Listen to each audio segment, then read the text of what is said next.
Countdown.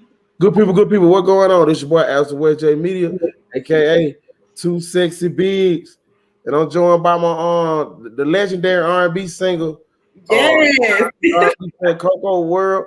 Don't worry, I got something to show y'all later. You want me to hit a note? No. We don't let the video show these people. Let the video show these people what happened last night. You know, if y'all didn't know, you missed the shindig. It's okay. I had a couple haters tomorrow. It like a lot of fun. So let me tell you something. It was a small, intimate event. I didn't want to do a big part like I did last year. You know what I'm saying? They said it didn't look fun. No, they say last year I had a big ass party. You know what I'm saying? So but it was a small, intimate event with people that really fuck with me. It wasn't no fake friends in the building. It wasn't no fake love. You know what I mean? And I ain't gonna lie, that was the best time I had in a long time. It was fun. It was the best one I had too. Yeah, man. And one of the best feelings in the world was like seeing my road dog, my road dog, like she uppity, she uptight. And my family straight hood. I am not uppity. My family straight hood. They was not hood though. You say that they ain't too much different from my goddamn family. I mean, Paige is, she's Paige is Paige. She went hood though. I mean, I can call my baby hood. She hood. She'll tell you she hood. I mean, no, I'm not saying Paige not hood, but I'm just saying she's not she's not unruly. She's very sweet though. Paige might be hard and she love the hell out of me, and she plays everything about me. And wherever I got going on, she support. And her birthday gifts, you know what I'm saying? She gave me she always knows she's to amaze me. So I want to give her special shout out to her, special shout out to my wife, and shout out to everybody that came. Your email? I sent you something yesterday. I told you that last night, but you said you ain't had a thing. Girl, you be bullshitting. I ain't be wanting to. I don't want to go. What am I looking for? Something from me, from my email. I sent it last night. No, I don't want to see no nude pictures and shit. I don't want to see that. Good. Yeah, right. I told you I don't do those. Candy's rooftop brunch. No, I didn't send that. I get invites to all kind of shit. Okay. Oh. Who is it from? Me. The same email you sent this. Happy birthday, nigga. Oh, okay. You see that? She said we going along. Oh, my camera. She said, "Oh, thank you, Coco. I never see that. Oh my God. This is where I thought I was going." I know. Thank you, Coco. I will be using this Low Country Steak. Shout out to my boy G Garvin, #1 black-owned steak house in the country. I gotta try it out. I gotta try them out. Yeah, that's why I wanted y'all to go, man, because I heard it get rave reviews, and he's African American. You know, on my show, we want to support those people. Coco, thank you so much. Now I gotta do something for your birthday. No, you don't. No, I am. I'm that kind of person. I'm gonna see. You just need to show up. Just show up. We'll show up and buy some water. Now, but now I appreciate it. But we're gonna talk about my party for a little bit, because that's what the fuck we gonna do. We gotta wait for Adrian to come in. Her crazy ass. Adrian showed her monkey ass. And Coco was a little nervous. Nervous about what? I'm saying you was nervous. I seen you over there when you were listening. You're like, you were a little nervous. She was gonna be active. I'm like, just let her go. It's a party. And my family thoroughly enjoyed. They said, man, she come to anything we got. Adrian. I ain't want my family act more like Adrian than you. My other family that they knew not to bring, they like Adrian. You met my auntie, bro. You seen my auntie. You see how Adrian's super cool, but she say her mouth. Yeah. You know her. You see her, my aunt click. They was out there twerking on each other. Yeah. See, that's my aunt to act like Adrian. Okay. You know I'm like, but Adrian ass don't be having no filter, and that motherfucker. But see, my family ain't like that. We say what we want. And you see that, like, we say the shit I was saying, that's how we normally act. And people think when you be around me, this is an act. No, you see me in my real element, I act like that. My whole family act like that. Like, people, they be crazy because people be thinking my wife is some old weak ass, punk ass woman. My wife say what the fuck she want. she got damn crazy as a motherfucker. But you know what I mean? So and I was happy that people actually who never get a chance to see me interact with my old lady get a chance to see that we got a normal relationship like everybody else. That one moment y'all had, man, that shit Yeah. always made me Yeah, into you know what I'm saying? I think it was more so just seeing you being more vulnerable and you being No. I'm really like that. affectionate. I know, but we don't see that. So like, you know what I'm saying? That's what I was getting if they cut me out. I'm having people got to see that me and my wife really do have a normal relationship like everybody else. I just happen to have different views that are different than most people, but that don't mean that I do not love my wife. Yeah, that do not mean that I've always known you love her, but just you know what I'm saying, and like that does not mean I don't show my wife attention and affection like niggas do. But I talk shit, you know what I'm saying? She talk shit to me, you know what I mean? But and then she know and see, and then at karaoke, you know, we do shit like that at the house a lot. Just I watch shit like that a lot. And but that was a good shit. I'm happy all y'all got to see us interact and how we really help. Even her best friend who I ain't seen in 15 years was like, damn, like Josh is not what I really thought he was. I'm like, what the fuck you got these folks thinking about me? Like, I'm not no fuck nigga. Like, I'm just a different kind of nigga. You know what I mean? And me and my wife have an open and honest relationship. And I think that's what makes it seem so different than most people, because the thing me and my wife can talk about, most couples can't talk about. You know what I'm saying? So, and that's it. So I'm gonna tell you my favorite part of the night though. Don't say that meet the meat shit. Huh? Don't say that goddamn meet the meat song. I hate that shit. No. Oh, you know what I'm talking about? I'm finna I'm gonna see if I can that meat, the meat.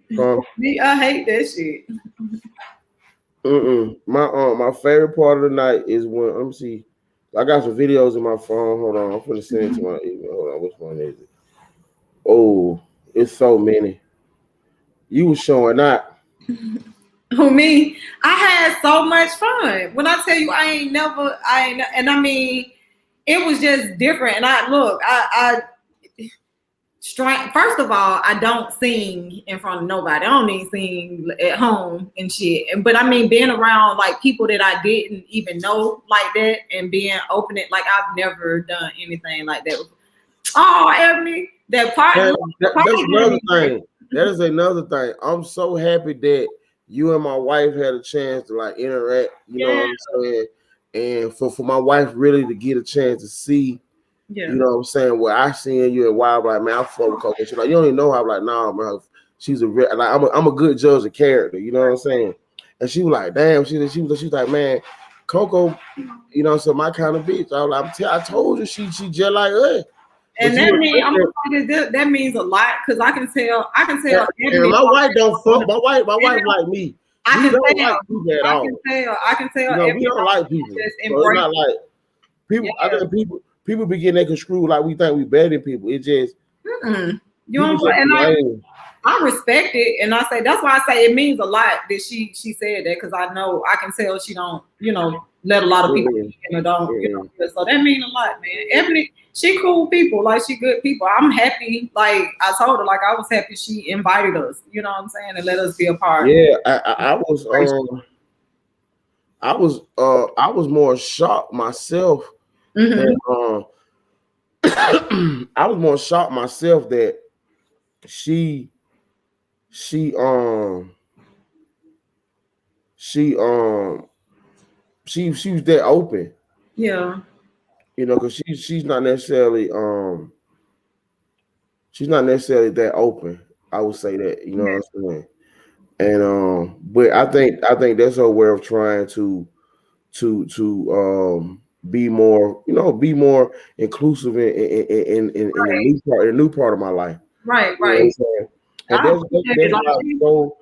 that's why it was so special to me that she did that, you know what I'm saying?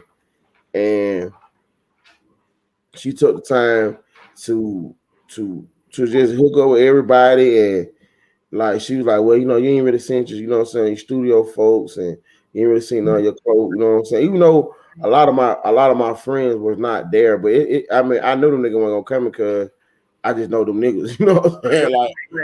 Like I just know, like, certain people I gotta reach out, like, bro, I need you to pull up. They gonna pull up, you know what I mean? Well, I say shout out to Boss Lady Ebony. I appreciate you for letting us be a part of that night, man. You talking about I gave you life, nigga. That party gave me life. Like I swear, it was like it was like a release. I felt like a brand new woman. I've never done that before, and I don't know where it came from. And I only had one drink before I got on the mic. For real? Yeah. Now, I mean, I got another one. I took a shot later, but before I got on the mic, I only had that one drink. And that shit, that first song had me sweating and everything. Had to come out the felt like I was performing for real. Yeah, and another thing I liked about it is it was like it wasn't no sucker shit. It wasn't no crab apple shit. Everybody was so grown. Everybody got along. Everybody was supportive of everybody. It wasn't like nobody, cause I don't think nobody was really out there just on some real singing shit. But it was like no judgment. Everybody was on the mic having a good time. And everybody was like, "Fuck it, we here." Everybody was like, "Fuck it, we here. We finna do." Yeah. You know, you hate when you go somewhere and people. What was his name? Scooter. He was showing out. I said that nigga he was on tour last night. Oh yeah. Oh Scooter. Yeah, he was acting an ass, man. Home did not come to play. He left it all out there. And he was trying to go to the strip. I said, look, bro, we finna go home. We are not finna go no strip club. I know how this night gonna end. Yeah. No, what I was gonna say, one of the funniest moments was the old girl with the red hair. Mm-hmm. She would not say. I kept trying to get her, like she was not gonna get up. But when that Karen White came on, she got up. Man, when she hit that damn note, that shit had me rolling. But I was so it made me feel good because I like the fact of seeing somebody else just come out their shell, because it was 1 minute she didn't even want to, she was too shy to even get up and participate, and it was by the time she got up, and I feel like that was because of the vibe and energy in the room. You know what I'm saying? Once you get up and start singing with everybody, that shit make you just be like, fuck it, I'm finna do what I always wanted to do. And she hit that goddamn high note. It was so funny. You said she did what?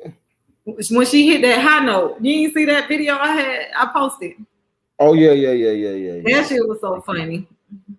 Yeah, I don't know. Ebony say when I took my jacket off, she knew I was coming. You like, okay. Yes. I was hot. Like, Coco didn't come to play.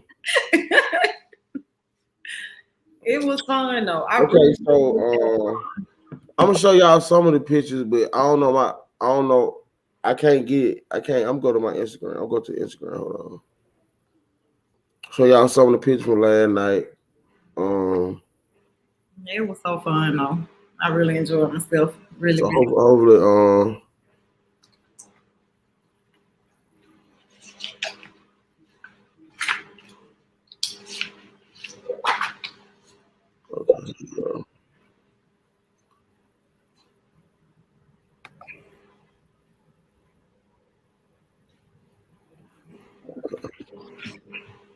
yeah, y'all can see that. Yeah, that's your bro. That was my first time meeting him. He was cool. Everybody was cool, man.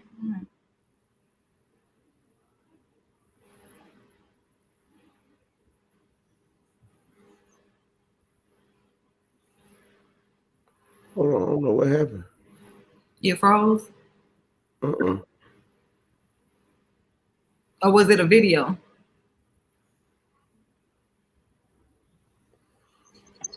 Okay, I'm back.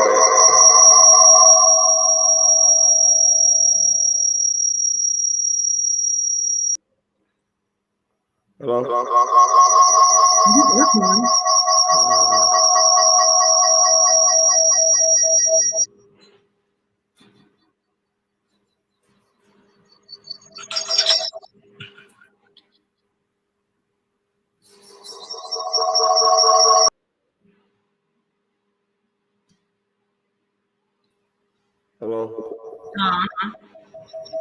Hello?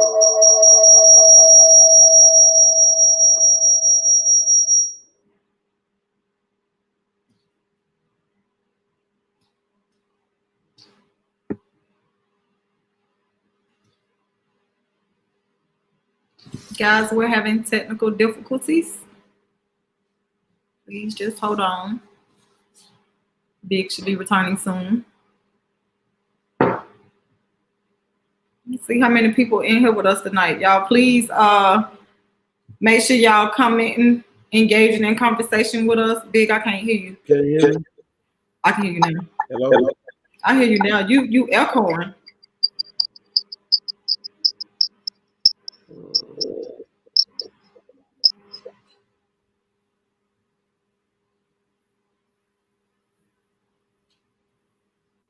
Hello?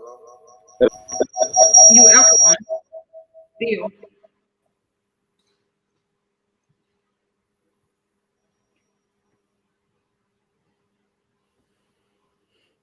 Hello? Hello? Yeah, I cannot take two of you.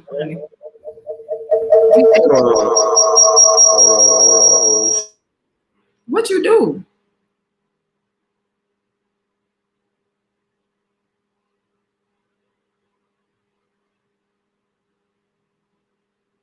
Again, good people, we are having technical difficulties. Please stay tuned. Do not leave. The show will go on. We can't hear you, Big. Make sure y'all commenting at the bottom, commenting, engaging with us. We back? I love when the audience engages. Can y'all hear me? I can hear you. Okay, yeah. I don't know what the fuck, man. That goddamn Casamigo ain't no hole. You understand me? Why you say that? One little shot to knock the edge off. And goddamn it, that shit went left. Okay, here we go. Let's look at the pictures from last night. Sorry about that, good people. Put up that last comment Ebony put up said. Okay, hold on. Let me get the picture. Okay, so boom. This was me and my brother. From last night. This me and my brother. This me and my cousin Keisha. Okay. Thanks to her for coming. Cool. Everybody, I keep saying they was cool, but everybody was cool. She came in the door turned though. Yeah, she came. Did my Aunt Lisa. Mm-hmm. I mean, I know y'all jocking the drip. Y'all don't know, Big, You really fresh last night. I ain't gonna lie. Yeah, you know what I'm saying, like they do make designer for fat niggas. I just want y'all to know that it just costs a little more. This everybody, shout out to Scoop, my cousin, Paige was DUI. She made it home safely. My brother,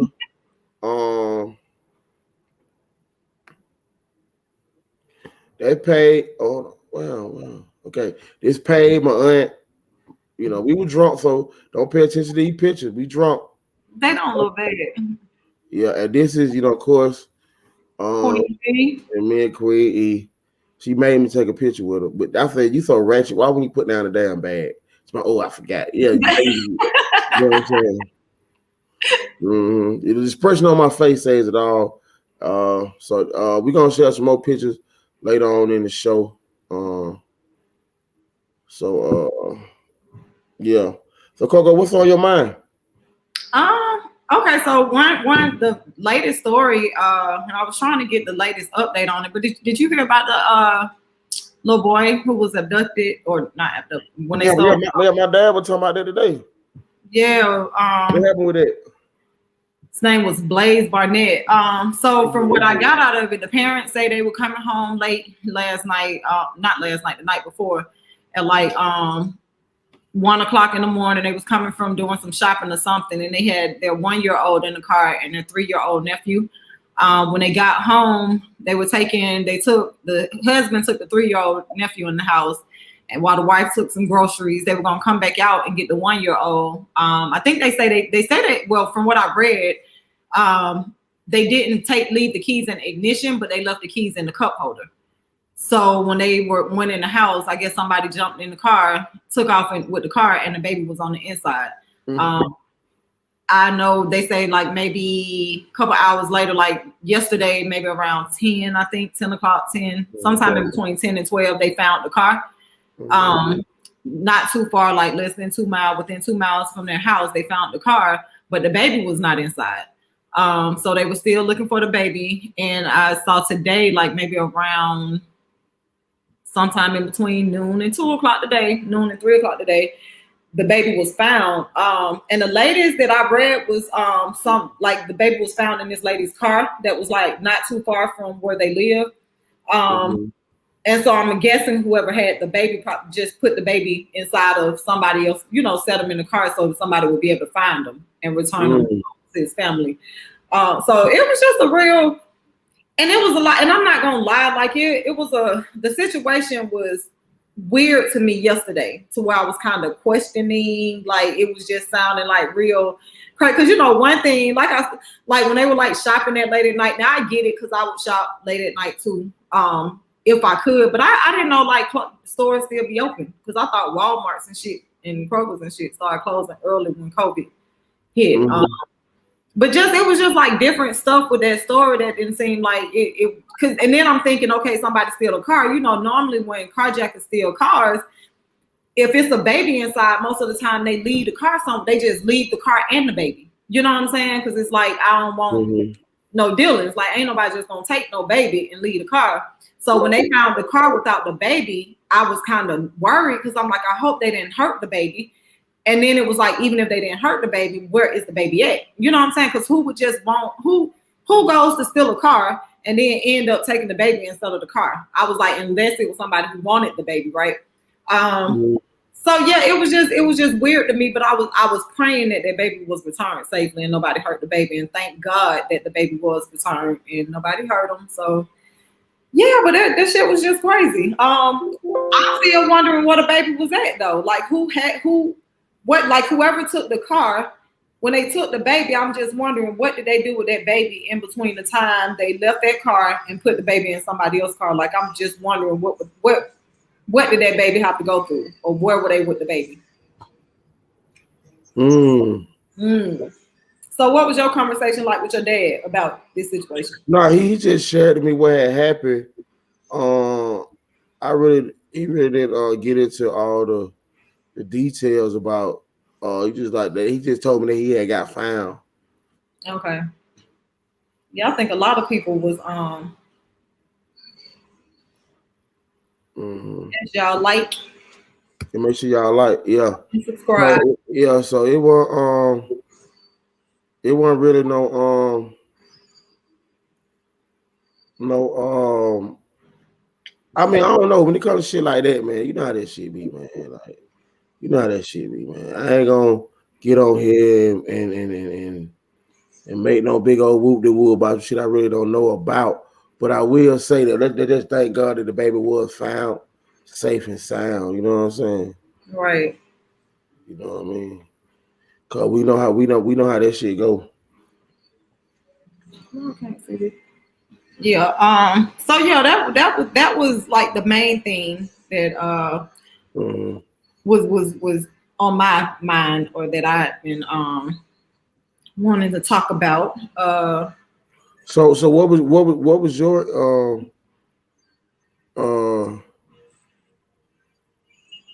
your interpretation of that? Nigga, I just told you weren't paying no attention. No, I'm just saying you sound you just giving the inside scoop of the shit, not like your. No, I was telling my opinion too. I felt like it was weird because I'm trying to figure out what it was like when they took the baby. Where the baby been at? Like who when they first took the car and realized the baby was in the car. I'm just wondering why.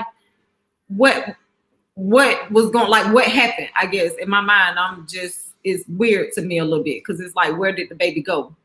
You know what I'm saying? Like, what did they do with the baby when they realized the baby was in the car? Like, I guess it's just weird to me. Like, you kept the baby a whole day. You know, it's like you leave the car, but you take the baby, and it's like, did you take the baby because you didn't want to abandon the baby or something like that? But if that's the case, you still could have just left the car somewhere with the baby inside where you know somebody will find them. Like, I don't know. It's just weird to me. And then it's like, how did you pick what house to put the baby at? Like the house that they left the baby at? Like, so you got your more to the story than what meets the eye.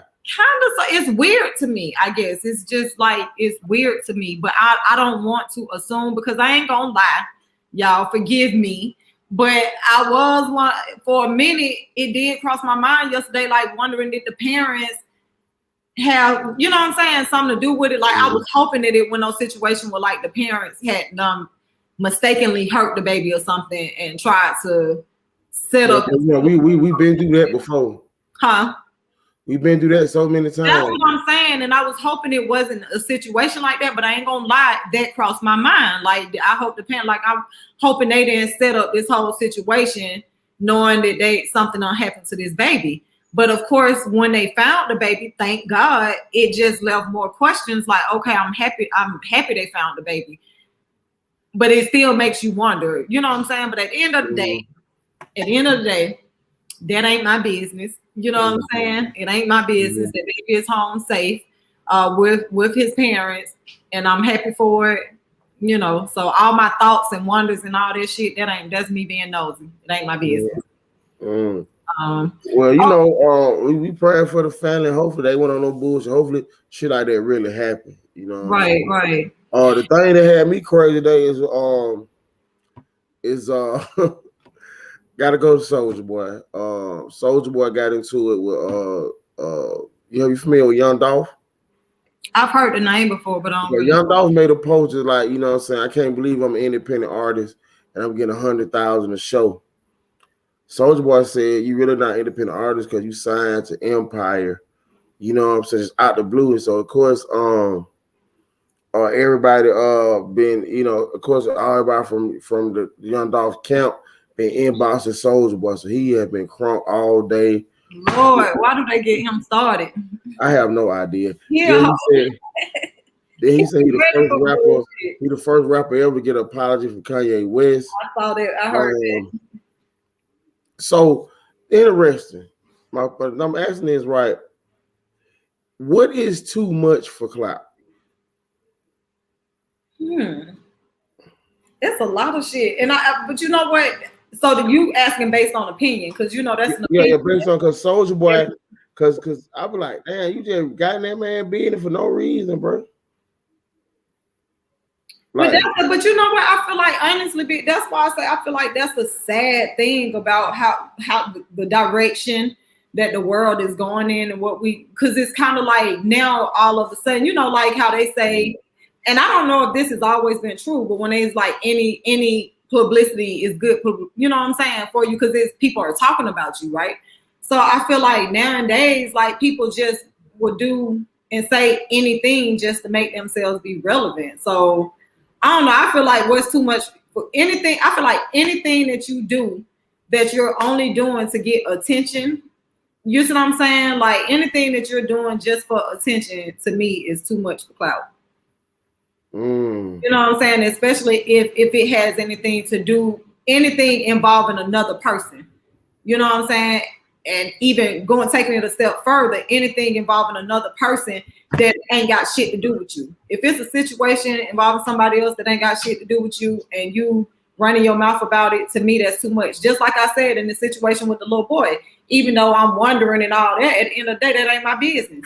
You see what I'm saying? So, Okay, so another thing. You say who? Another thing I was saying, I totally agree with that assessment. Like, but I don't think doing things for clout or trying to get some attention is a bad thing. I just think when you start blurring those lines, just fucking with people just to be fucking with people, no, know if I like that. It's different to have an opinion on somebody genuinely, or then just butting somebody bid and like, who gives a damn if what you saying is true or not? You know what I'm saying?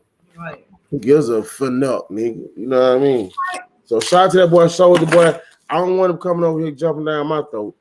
You know, I mean, shit, if he do, that's a good hell. The way that is a good thing. It is definitely you need to say you want him to come jump down and do it. You know, well, you don't want him to come jump down your throat. No. I want him to come jump down your throat. No, I don't want him jumping down mine either. Shout out to that boy Jack Thriller. He gave me a birthday shout out too. I want to say him thank you too. Oh, yeah. You know what I'm saying? Shout out to everybody gave me birthday shout out. You did too. That's all they did. So listen, when we open up what y'all talk? Okay. There's another story too. That I forgot about.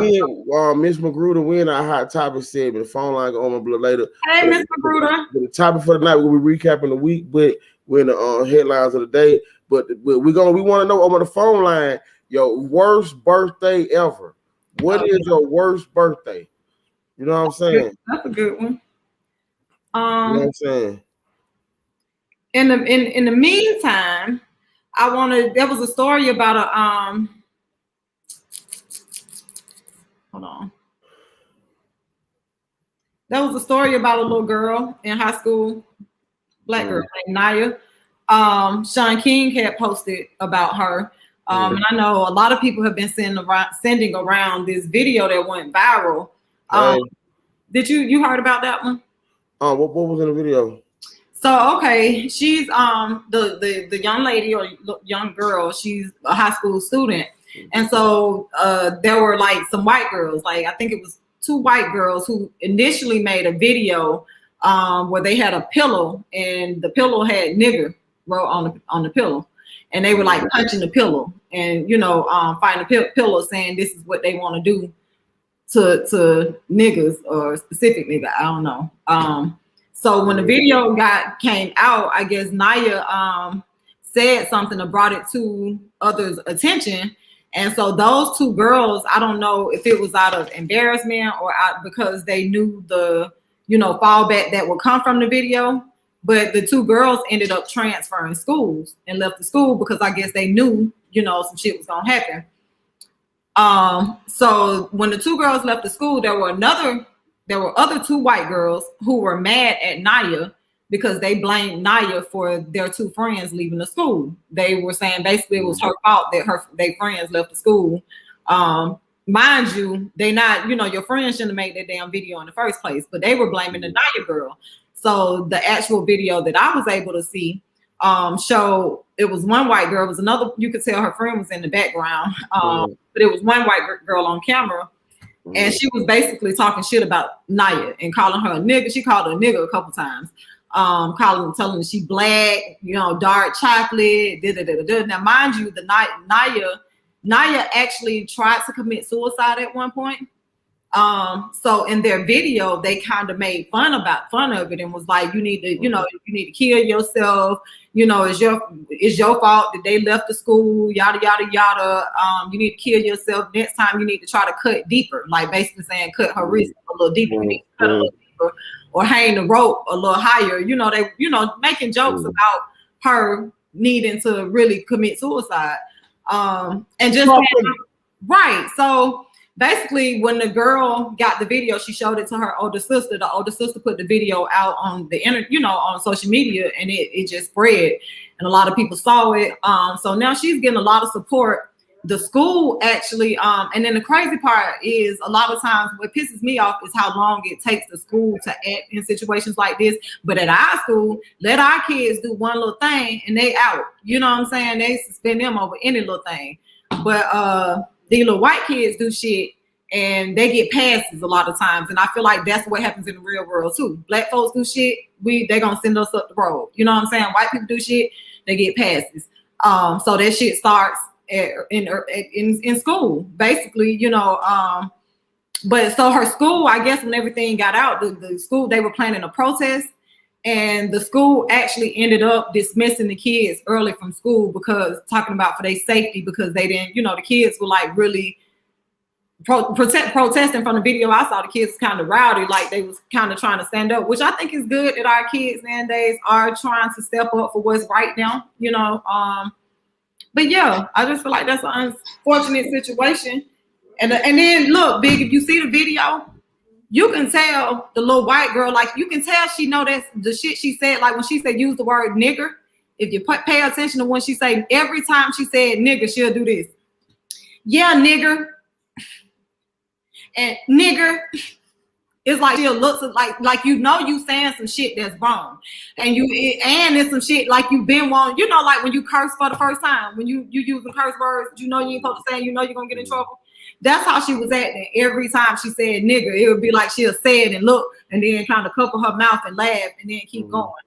So yeah. So I just want to say it need to come a time in America when I heard Mike Tyson said some shit this weekend.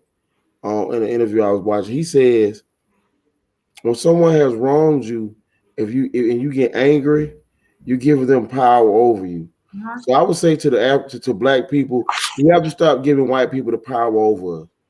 because they call us niggas and not our name and do things. We have to stop feeding into that shit sometimes. Enough is enough with that. You know what I'm saying? They know we know regardless of what they say out their mouth, we know how they think of us, we know how they look at us, we know how they judge us. Fuck them. If a white person is respectful, treat them as such. If they're disrespectful, fuck them. You know what I'm saying? We have to take the power out of the word nigga. Because it is a crutch that we use, that we have been using for years. And like I say, white folk always gonna call us niggas. God damn it. It always gonna be some bullshit about black folk because you know what I'm saying? Appreciate that, cuz. Appreciate that, cuz. You know what I'm saying? But you know, this is my opinion. Hold on, I'm not finished. Okay. You know what I'm saying? Keisha Swagger be here a little later. So it's like, you know, I'm just saying, this is my opinion. I think we have to, you know, I tell my kid, let me tell you something. White folk gonna call you nigga when they get mad. You just gotta look at all of them like that. It's up to you to handle the situation. I said, because guess what? You can't beat everybody that gonna call you nigga. Or you'll be fighting for the rest of your life. I said, what you can do is the worst way you can do is stop letting that shit affect you. Right. That's the biggest thing is, see, a lot of times they'll call you nigga to distract you from the bigger shit, to throw you off from what the problem is. Or you just a dumbass nigga. Well, you just a dumbass cracker. Let me keep fucking moving. Because at the end of the day, 9 times out of 10, you can beat the white folks' ass. You can do all this shit. These motherfuckers get to drag us in the street. They get to shoot us down. They get to put all this bullshit in our system. They get to rape our kid, do all this shit. And on top of that, we ain't fighting for none of that. We fight because they call us nigga. Fuck them.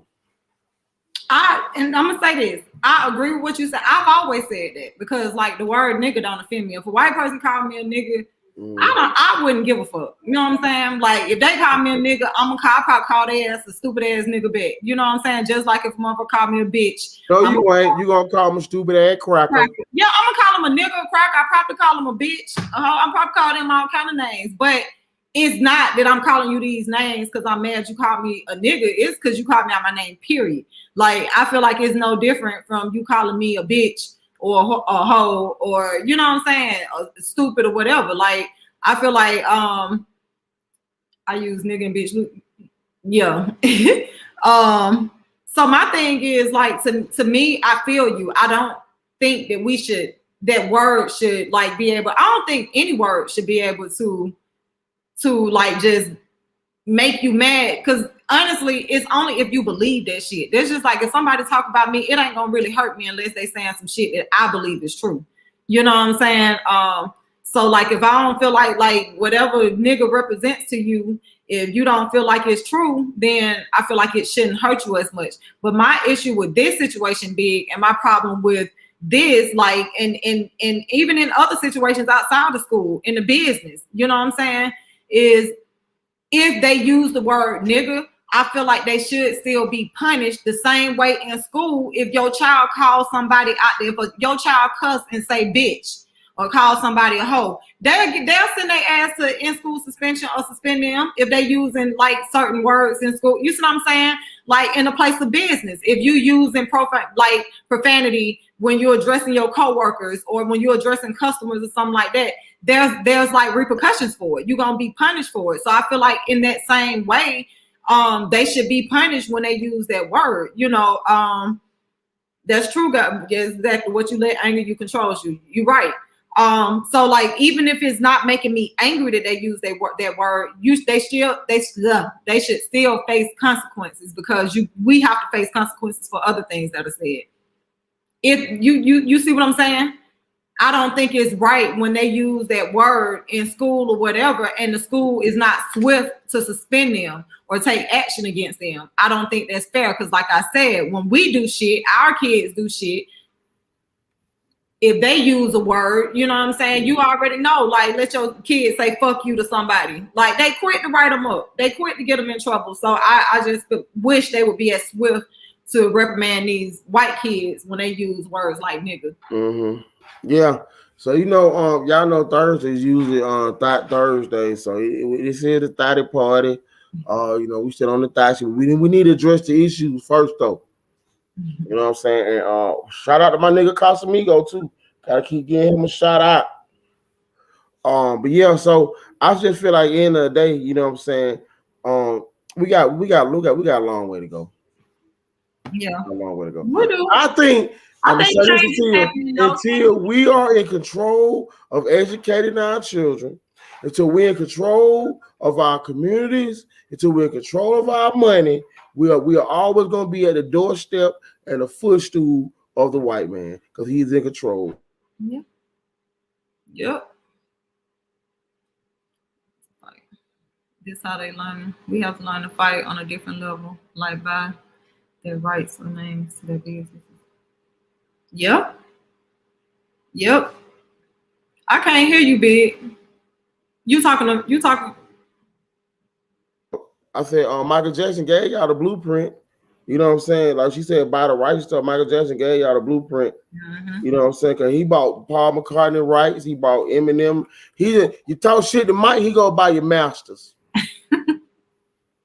So instead of killing you, your op, go buy masters. Right. You know what I'm saying? Right. Everything for sale. You right. But yeah, so those were like the two main things that that kind of had me hot. But you know, like I say, I feel like we are making progress. I think change is happening. And honestly, as some people, I ain't even gonna say it's unfortunate, but I know a lot of people think that everything that's happening is a bad thing. But I've always felt like, to me, I think this whole internet, social media thing, how we're all able to see things more often, I think it's a blessing in disguise. It does come with, you know, shit that ain't good, but I feel like the blessing in it is that we're able to see things, like see a lot of stuff that we didn't see before, and it's bringing a whole lot of stuff like to the light. And I feel like change is happening slow, but I feel like change is happening. You know what I'm saying? It's slowly, but I feel like change is happening. I think it's kind of a good thing. Every time a situation like this is brought to the light, I feel like it is making a difference. Hey, Swagger. Hey, girl. Don't you goddamn come on here, don't speak. Hey. Well, you know, unlike you. Well, girl, stop. You got his little healthy. Hey. Oh yeah, you know. Your ponytail look like it come loose. Oh man. Not you, Adrian. I'm talking to him. That little plate right there. Now on the other side, he hanging. Let me start shaking this shit. You know my shit long than yours. Whatever. I'm talking about. We talking about white supremacy in America. What we can do? You know, I know Adrian heard about the little girl, Naya, who at the school. We were just talking about it. What you feel about that situation? I mean, I thought, well, first off, it's definitely a problem. So now, like, jumping into what you were saying in the end, now that a situation has been brought to the light, then it can be dealt with, right? So, but as far as the school and their stance on it, like, it wasn't an issue as long as she was being harassed. Right. And back on them, they want to shut down school, talking about safety of the students, but you ain't give a damn about her. So and that's what I was saying. What they call their natural reaction to coming up with some type of a resolution, or even being an example, like, you're not showing her that you're supporting her at all. I mean, that it's insane. But like you said, it's brought to the light. It'll definitely be handled now. Yeah. And like I was saying, me and Big were both saying, as far as the word nigga, we both agree that we shouldn't give so much power to that word. You know what I'm saying? But in my eyes, I still feel like it, just like, especially when it comes to school and places of business, when that word is used, I feel like the same punishment, you know what I'm saying? The same reprimand should be the same way. If a child say bitch, fuck you, hoe, all of that, and they suspend them or they get in-house or whatever, the same way they will punish a kid swiftly when they use those words, I feel like it should be the same when they say nigger. You know what I'm saying? So like you were saying, in this situation, when they didn't take action immediately against the girls, like, to me, I feel like that's a problem, because had they, you know, if it was another student using it, like another, and like I keep saying, if it was another student, calling somebody out their name or cursing, I'm sure they would have punished them. Well, it definitely been she would have been expelled. It would have been to the highest degree. So even not just as adults, but even the kids, they ostracize them to the highest extremes that they possibly can. Right. So, but yeah, that word, I mean, that word I think will always be a word of debate as far as shouldn't. What it means or not, yeah. It's so loosely. It's such, I mean, it's like, I don't know. You know, we tend to take a hold of things and create it and make it our own. So we done took this word made of our own that was really negative towards us in the first place. So we done made it into what we wanted, but then we're mad at the originators because we didn't added culture to it, right? Like chitlins, I guess. I mean, but I feel like that's just like how we use the word bitch. Like bitch was used, like I feel like for men, use that shit to degrade women, you know what I'm saying, and other women, but at the same time, I feel like we ended up embracing that when we talk to our girlfriends sometimes, and we, you know, bitch this, bitch that. Yeah, it's fair, but it's like people digging deep. They going for the worst thing they can possibly do or say. Right. So, and these kids is definitely up for mimicking, and they saying a lot. You know what I mean? They saying definitely more than they should be saying. So it's no wonder they're a reenactment of what the hell they see these kids act like January 6th up at the Capitol, right? It's nuts right now. You like who? Huh? You say January 6th, what now? When they stormed the Capitol, the whole yeah.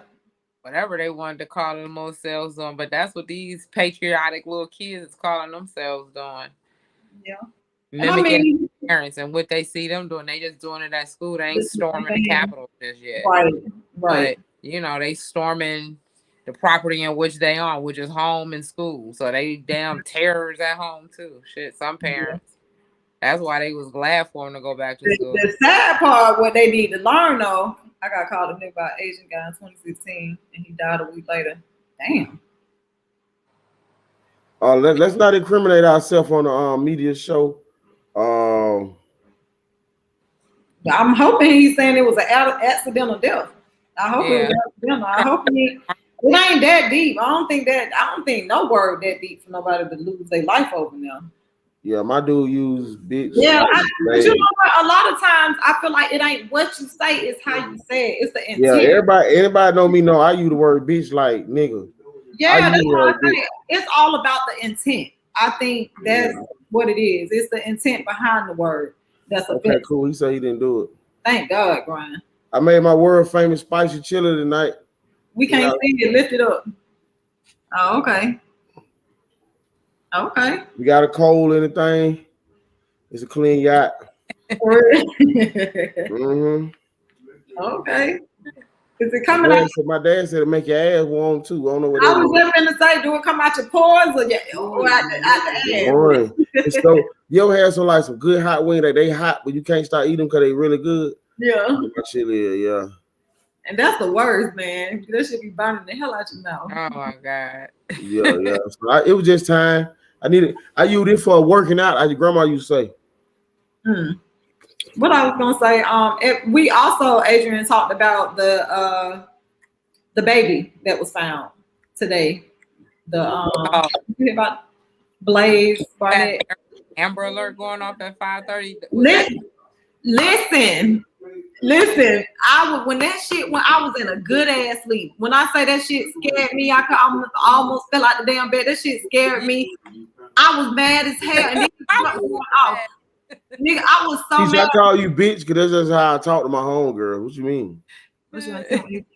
Yeah, but like when I tell you, I was so mad, but then I had to tell myself like, can't be mad because if it was if it was one of my kids or somebody I know, I want that. I want the shit to go off. I don't care what time it was. So what was funny the next day when I was asking my daughter about it, I was like, you didn't get the amp because we were talking about the story. It ain't even hot to me. And I was asking her, I was like, you didn't get the Amber Alert? She was just talking about some, man, yeah, I was mad. So I think I think it's the time they sent it. It was like when everybody in the I'm like, what? And then sent the shit twice. I'm like, damn, like another one. It's the same. That just show how insensitive you niggas is. You wonder why you get called missing. When niggas is missing out here, y'all don't give a fuck. Y'all trying to between 9 a.m. and 7 p.m. Not no motherfucking 5 or 4 or 3 in the morning. I'm like, y'all ass the fuck down some damn where. Who the fuck is up kidnapping time of hours? Listen, and the crazy part is, I don't know. They don't woke me up with an Amber Alert before in the middle of the night, but for some reason, this one just hit different. It was like this shit just hit different. I was mad as hell, like, because I think I jumped up, like I'm like, damn, what's going on? And when I saw what it was, I was just pissed off, like, man, I am in my bed. I ain't seen no goddamn truck. Like, no one has. Like, what? But like I say, it took me a minute because I swear I was mad, but then I thought about it like, damn, if it was one of mine, I wouldn't. I'm like, I can't even be mad.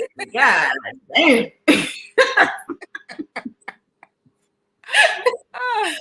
Then you Big Dad was probably up when that shit goddamn came. Right. He probably the one who spotted the damn truck. Was it you? Did you turn him in for the reward? Right. I damn sure will have. All these goddamn bills I got. Amen. Okay. Better call my accountant, Miss Alvarado. We have to send them 3 times once. Oh, y'all have to send that. You talking about the Amber Alerts? That's what you talking about?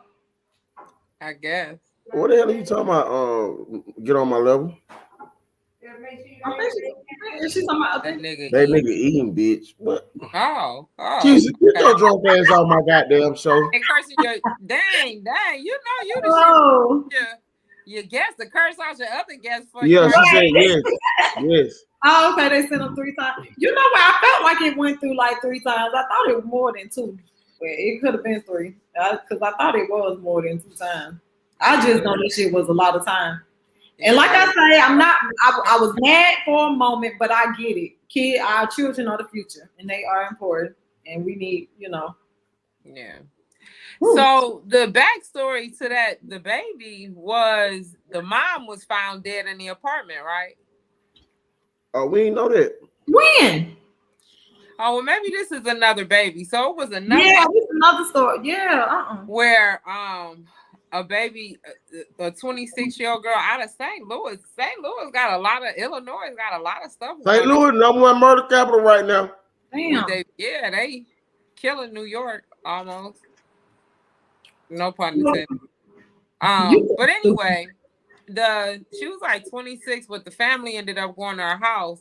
They ended up finding her in the apartment, but her truck. Are you Wagyu beef? Shut up, Big. I'm trying to hear this goddamn story. Mute yourself. Listen, I'm motherfucking late. I want to know what happened. Shit, I'm like, this nigga, he motherfucker in the movie theater that steady be goddamn talk like, shut your motherfucking. He didn't love. Now he done. Oh, well, here we go. So what happened? So anyway, the family ended up finding her in the apartment, but then her truck was gone. So that was this wasn't her because hers was a 2020 Caravan. And then they ended up finding a truck later with the baby was in there, but they trying to figure out who the girl was messing with. Like these relationships is something different. And like the couple here, they just moved here from St. Louis. They've been here a couple months. That did the murder-suicide a couple days ago. Did you see that one? No. So yeah, it was a couple out of St. Louis. They came here. She had like a beauty and a barber shop combined, and then she was like an insurance agent. And then he had some things going on too. But anyway, they moved here to expand their business venture. So they was like a hot little couple as far as an entrepreneurial power couple. But in coming here, it took her away from her family and friends. So as of today, because this actually happened on the 6th. So from the 6th up to now, more stories as far as what has happened has started coming out. But they recently moved here from St. Louis. And so you know, Atlanta is a fast city. Even back in the day, I would tell people like, if you was like married or something, like this really isn't the city to be moving to. Right. To be honest, because it's so much to see. It's like a damn candy store for a guy, Mm-hmm. right? Mm-hmm. So too much ass here, too much titties, too many beautiful women. It's temptation all around. So if you ain't came it's up hard with to it, be it's hard to be monogamous in Atlanta. So I definitely wouldn't recommend that. But be it as it may, they ended up between them having 8 kids together. They had 3 kids, and then the other kids were from other relations, but it was a total of 8. So the original story was coming out that because if you go on her Facebook, you see her giving out some videos. He actually had like a ministry thing going on. So they was, you know, seemed like the ideal couple, you know what I mean? So they was on their way to being millionaires and all that kind of stuff. So they was doing financially okay. So at first it was that whatever ended up happening that night, the 2 of them were into it, and one of the teenage daughter left out the house and called the police. So while she was out talking to them, then they heard gunfire in the house. So shit, domestic violence was in there, so it could be, you know, maybe it was self-defense type thing. But after she ended up, as the story allegedly is going, shooting him, and she ended up killing herself. Damn. Oh, so the lady did the shooting? Yeah. Wow. So then it was that once they got here that he had became on a down low and ended up contracting the STD. Then the latest one is that he actually had served her the day before with divorce papers, but he was still in the house, and he had called a realtor to find him a house in the area so that his daughter wouldn't have to switch school. So I guess in the midst of that, no story has really been confirmed, but those are kind of things that are flying out there. But you know, it's just unfortunate. It's kind of like that story about, remember the young lawyer down in Midtown a couple weeks ago, and then the police ended up shooting the boyfriend on the patio. They was only like, young attorney. He's a young guy, you know, down there. So it's like, I don't know, you know, what's in the air with love. It's like until death do us part with no. I'm gonna tell you something. Just going back to these niggas, like folks, people don't know how to deal with their emotions, man. We got this. I swear these generations after us are fucking soft as hell. Like they sensitive. I feel like they just don't know how to properly deal with their emotions and shit. Damn, that shit sad. So Swag, you got more news? Because if not, where she go? Okay, Cash App is over. I'm sick of this shit. We need to get Swag some motherfucking internet. He looking to see if she backstage. I'm looking.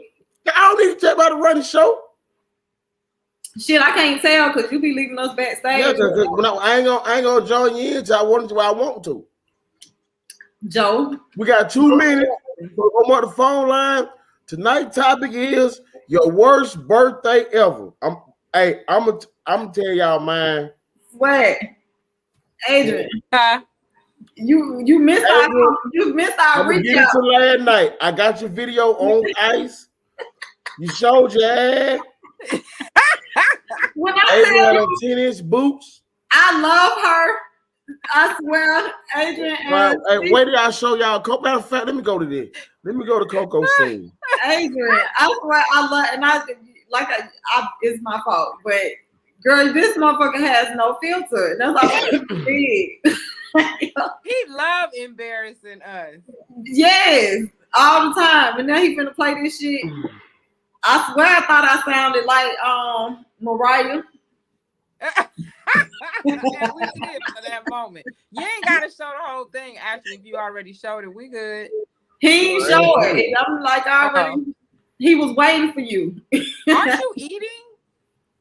Look, I'm like, is she trying to distract him? Y'all really that though, Adrian. Yours really. I had another. I ain't put all on, but I'm like, when you were doing your little remix, talking about the chicken wing, I say this motherfucker is. That's how I know. I know I got some blackmail videos out there when I become a billionaire, boy. Take this damn money. Like the woodwork. It was so much fun though. I'm happy. I am glad you came and stayed, man. Yeah. Why I won't play?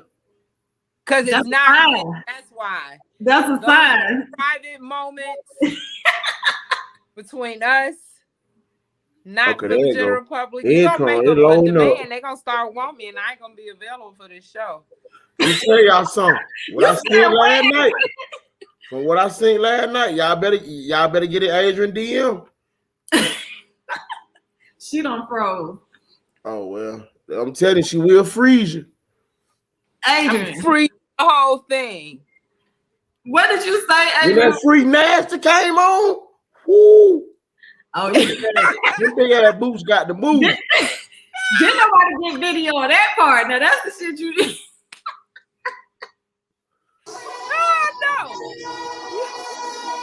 Oh no. Okay, Coco, you go ahead, Coco.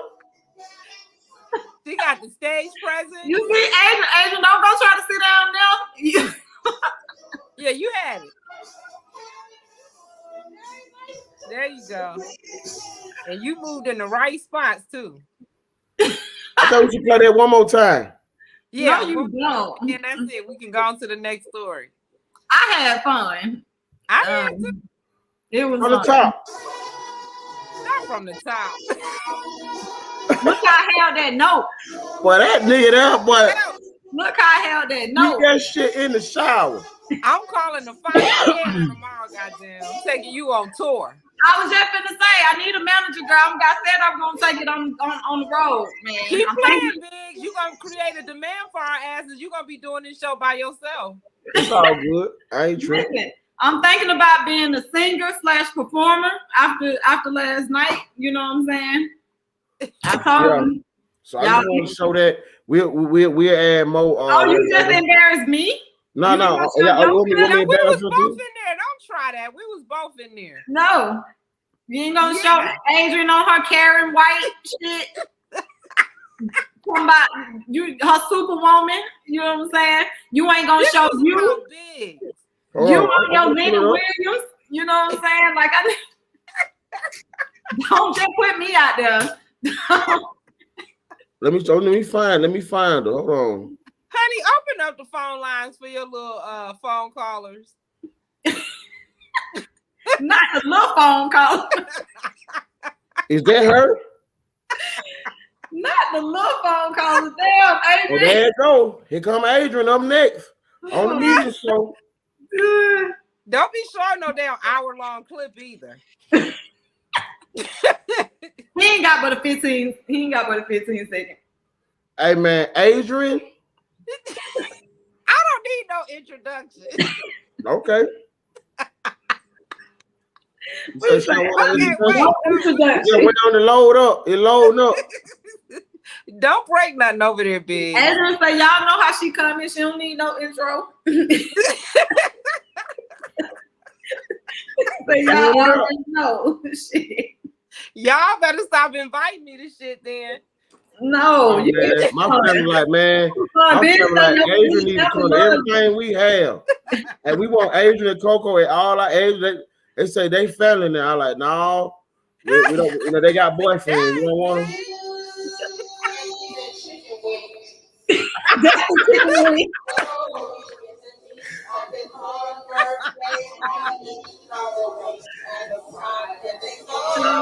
Y'all see them boots? With me, okay, that's enough.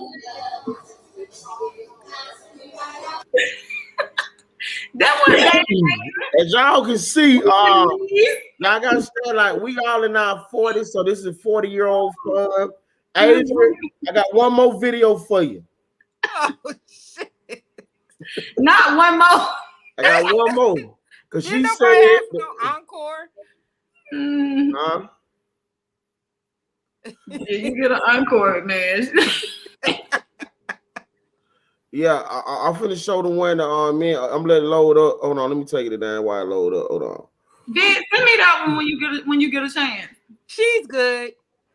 You stupid. No, I'm talking about the one with me. Send me that one. Oh yeah. She like that boy. She like that. Send me Adrian's too. Okay. So y'all, we got another video with Adrian. I'm trying to Adrian. I'm keeping it for when you come at me now. I need some. I need some footage. Be on Shade Room with this shit. Oh. I know Quack me like these motherfuckers is crazy as hell. Yeah. Y'all don't know Quack really crazy on the low too. He just Quack so laid back. He's so laid back and cool. Nah. He acting like grandpa. Like he's so mature. I know he probably crazy as hell too. I'm probably the female version of him. Okay, we got a caller. We got a call coming in. Hold on. Welcome to the media show. How can we help you? What's your craziest birthday? Yeah, you want to turn your background down.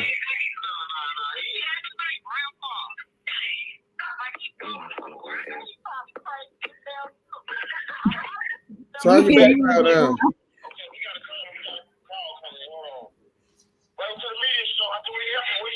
You can't help me, fat ass nigga. But Coco, you right. Swag. My background. Turn your background down, man. I ain't got no background. I'm talking about you listen to the show on the other phone or the device. Turn that down. Oh, I can't do both. No. Okay.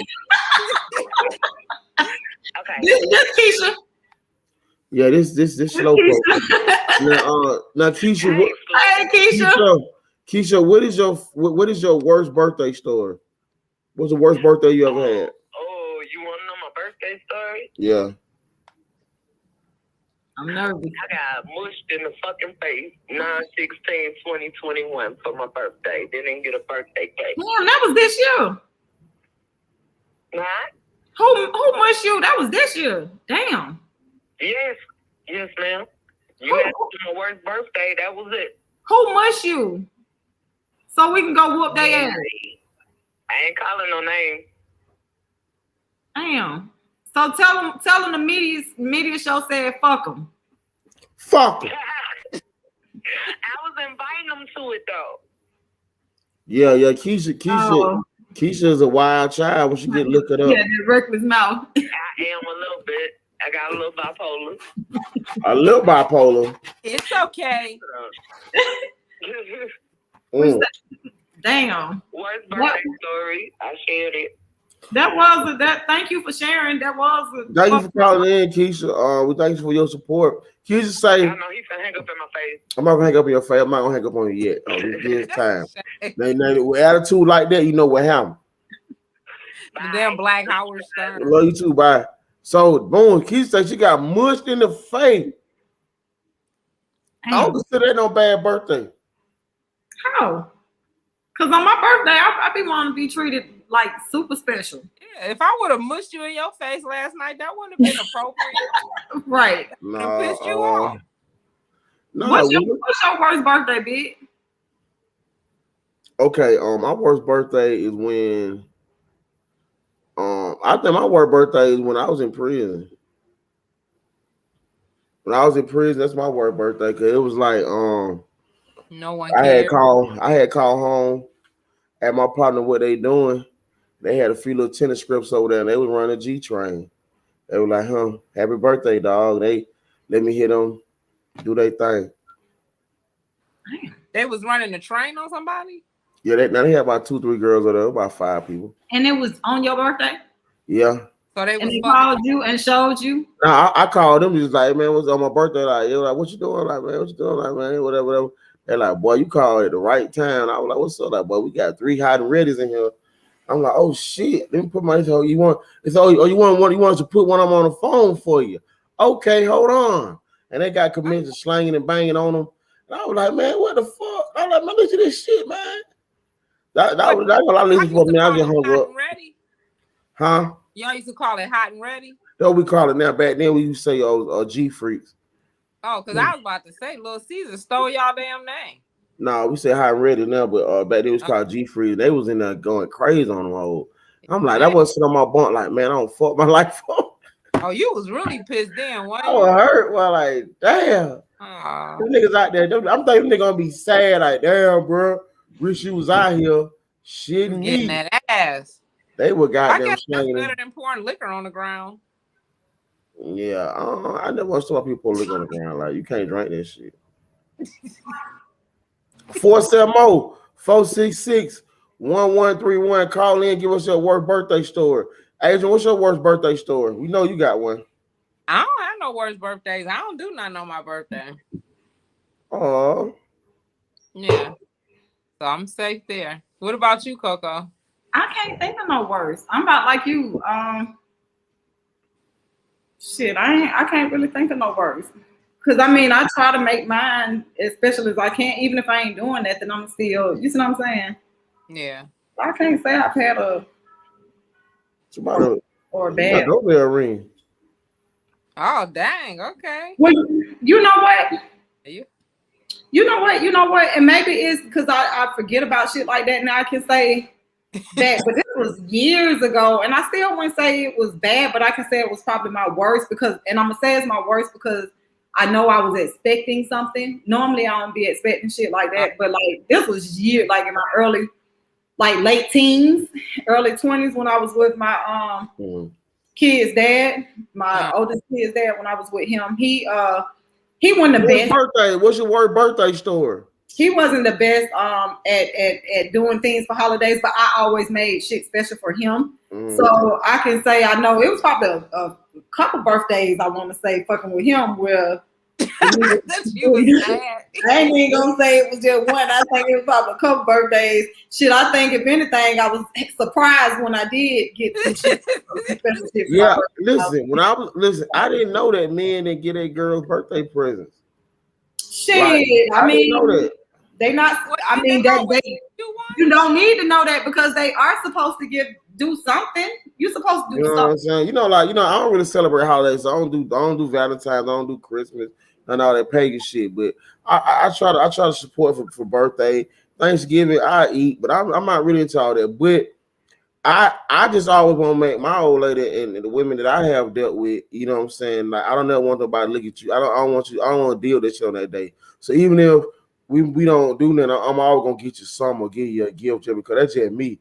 You know what I'm saying? People but I ain't gonna lie though, but bitch that if I'm giving your ass some, I want them folk, I want some. I don't give a fuck if it's a goddamn card. Cause I need all the love I can motherfucking get. Yes, but I'm gonna say this. I feel you on that, but at the same time, like you're not supposed to give a gift. Fuck that. I don't fuck with you. I give you a gift. And I'm the best goddamn gift giver there is. And I get it. That's what I'm saying. Like I'm gonna give people gifts too that I fuck. But if I give you a gift, it's not because I'm expecting something back from you. You know what I'm saying? I'm talking about the women I deal with. I'm not talking about my wife. Yeah, I'm saying any gift you give, Big, you should not give. Fuck that. How the hell I'm laying in the bed with you every goddamn night and you goddamn. Man, they gonna do something for you though. One time, me and my wife had got into it, and no matter how mad I am with my old lady, on her birthday, I'm gonna show up and I'm gonna show out. On Mother's Day, I'm gonna show up and I don't give a fuck if I ain't talk to her in a week. I might throw it there like, here go your gift. You know what I'm saying? But I got this from. The fuck? Yeah, fuck that. I'm mad. I'm angry. Boy, I had them fucked up, man. That girl didn't get me nothing. Told me, fuck you, nigga, on your birthday. I went to my partner house and cried. Like, man, I was at home, man. She told me, fuck me, man, my birthday, bro. Like, damn. He was like, bro, you crying, bro. I'm like, no, I can't help this shit, bro. That bitch fucked up, bro. That fucked up, bro. You don't do no nigga like that, bro. On nigga birthday, bro. That was hilarious. I'm not gonna tell y'all the bullshit I did. Cause boy, it was fucked up. So if that was the case, you probably didn't deserve no motherfucking gift. I deserve the goddamn gift. No, because really, you probably should have been happy that she was still fucking with you. Period. Like that was the gift. I'd rather motherfucker had just left. No, the gift was her staying with your ass. I'd rather her ass had just motherfucking left. Sometimes leaving is less painful than you being in the house with your guy, with y'all evil, crazy ass. Don't do shit to make us it's just like y'all know I talk about my family all the time because I love my family, I love my kids, I love my old lady, I love my cousins, I love my friends. So I tell stories about people I know. It should be so. That's the one thing I always try to instill was like I always try to, because I had a young man in the house, so I always wanted to show him the proper way to treat a woman. You feel what I'm saying? And you see Simeon treat his girl good. You know what I mean? Because I laid that thing down, like, you know what I mean? But man, but he also can tell you about if my wife asks me for something, and or say some shit being need, boy, ain't now one of us get no sleep. What? Ain't now when I get no sleep. If she ever say she be like, I want such out, like, oh, I ain't buying that shit. Boy, stop. Boy, the goddamn clothes piling up in the washing machine. Goddamn, we ain't got no food. Like, man, we got no food. Well, I ain't cooking. I ate. Like, damn. That's big. That's called a strike. Yeah. Fuck a strike. That's what that is, a strike. Well, it's very Sometimes you gotta do what you gotta do. It well, works. You gotta use what you me and got. my wife had a conversation the other day where I'm actually about your strike shit, right? I told her, she say men cannot withhold sex. Is that true? I think it's true. So you don't think a man's supposed to withhold sex from a woman? I don't think y'all can. It's not that I'm saying you're not supposed to. I don't think y'all can. Why are you doing that? But y'all can withhold sex from us. I said, so were you fucking? But I'm not saying that it's right or wrong in either situation. What I'm saying is I don't think men can physically do that. I think it's a little easier for women to abstain and say no. I don't feel like men can do that. I feel like y'all gonna give in because y'all whores. Y'all whores. No, man, that's just some bullshit. Like, man, any man withholding sex from a woman, that nigga fucking. I'm like, I just don't, man. That shit, they're crazy. So yeah, but how long do you feel like that? Like, can you go months? No, because this is big. Adrian, I've been in a relationship 18 years. Okay. We had a year with me and my wife when I had sex 4 times. Big. But how is that? And if I was her, I would think that if I was with my dude, it wasn't because of me though. I understand, but I would still feel like he doing. I mean, I don't know if it's wrong. If a man will tell for me that long, I would think he doing something. She told me during that year. She said, "Nigga, I don't give a fuck what the fuck. I just don't want that shit." I'm like, damn. She was looking at you like a nasty nickel. Like, I don't want that. You just like, yeah, you did something to make her look at you like. No, she was like, man, I don't know what that nigga crazy, man. So I'm like, what? I'm like, bro, I said, you know, we're gonna have sex like 2 times this year. It's like goddamn August, bro. Like, what the fuck? I'm tired of making excuses. So you gonna keep doing what you're doing anyway. So yeah, I'm like, man. Anyway, but the next year we did. The next year after that, I think we had a rough 3 years in there, and we got through it though. Mm-hmm. But I told her, let me tell you something. We don't make it to 4 by February.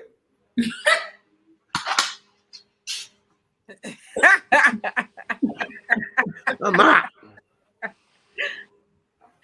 She was like, man, but that was the time she was, my wife was a career woman, so she was deep in her career. She worked like 80 hours a week. You know what I'm saying? And by the time she come home, she take a shower. She's like, I don't want no nigga crawling on top of me. I'm trying to go to sleep. I'm like, well, hold the fuck up. Yeah. God. But you come home 2-3 o'clock in the goddamn morning, don't sleep, don't fuck with me. I mean, be dead ass. I'm like, damn, bro, you serious, bro? Oh yeah, definitely. If you coming in that late and I'm already asleep, you gonna leave me alone. You get your ass up and get that meat.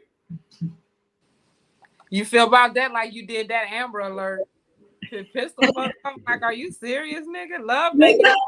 10 p.m. and 1 a.m. After that, the man was like, Adrian, like that Amber Alert, mad as hell. Man, nigga, come in the house 2-3 o'clock in the morning, like you supposed to get some pussy. Man, nigga, you got me fucked up. Like, bro, ain't no motherfucking goddamn curfew on fucking. What the fuck are you talking about? Well, now we got you with a goddamn rule. Now it is. Ain't no fucking at 9 o'clock. People sleep. And you don't fuck in the morning. People up eating breakfast. You better catch that window.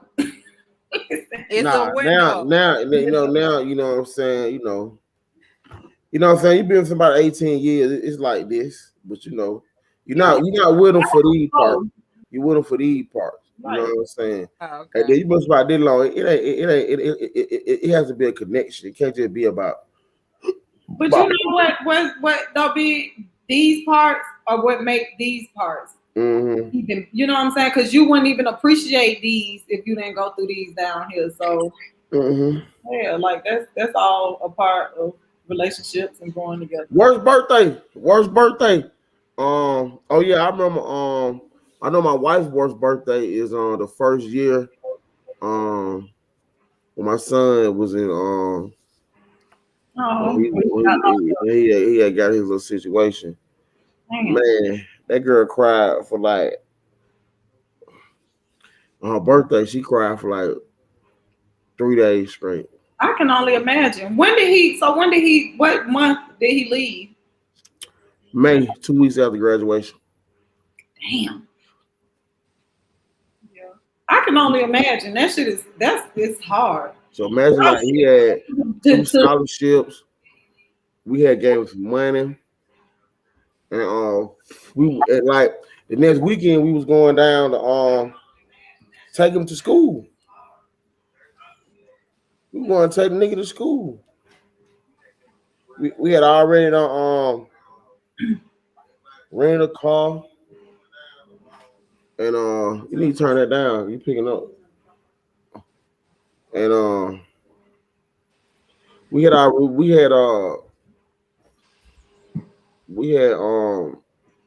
was on our way to take him down now. And so then we got a call, and you know how that shit goes. So that was her worst birthday for the first year of seminary. I got locked up.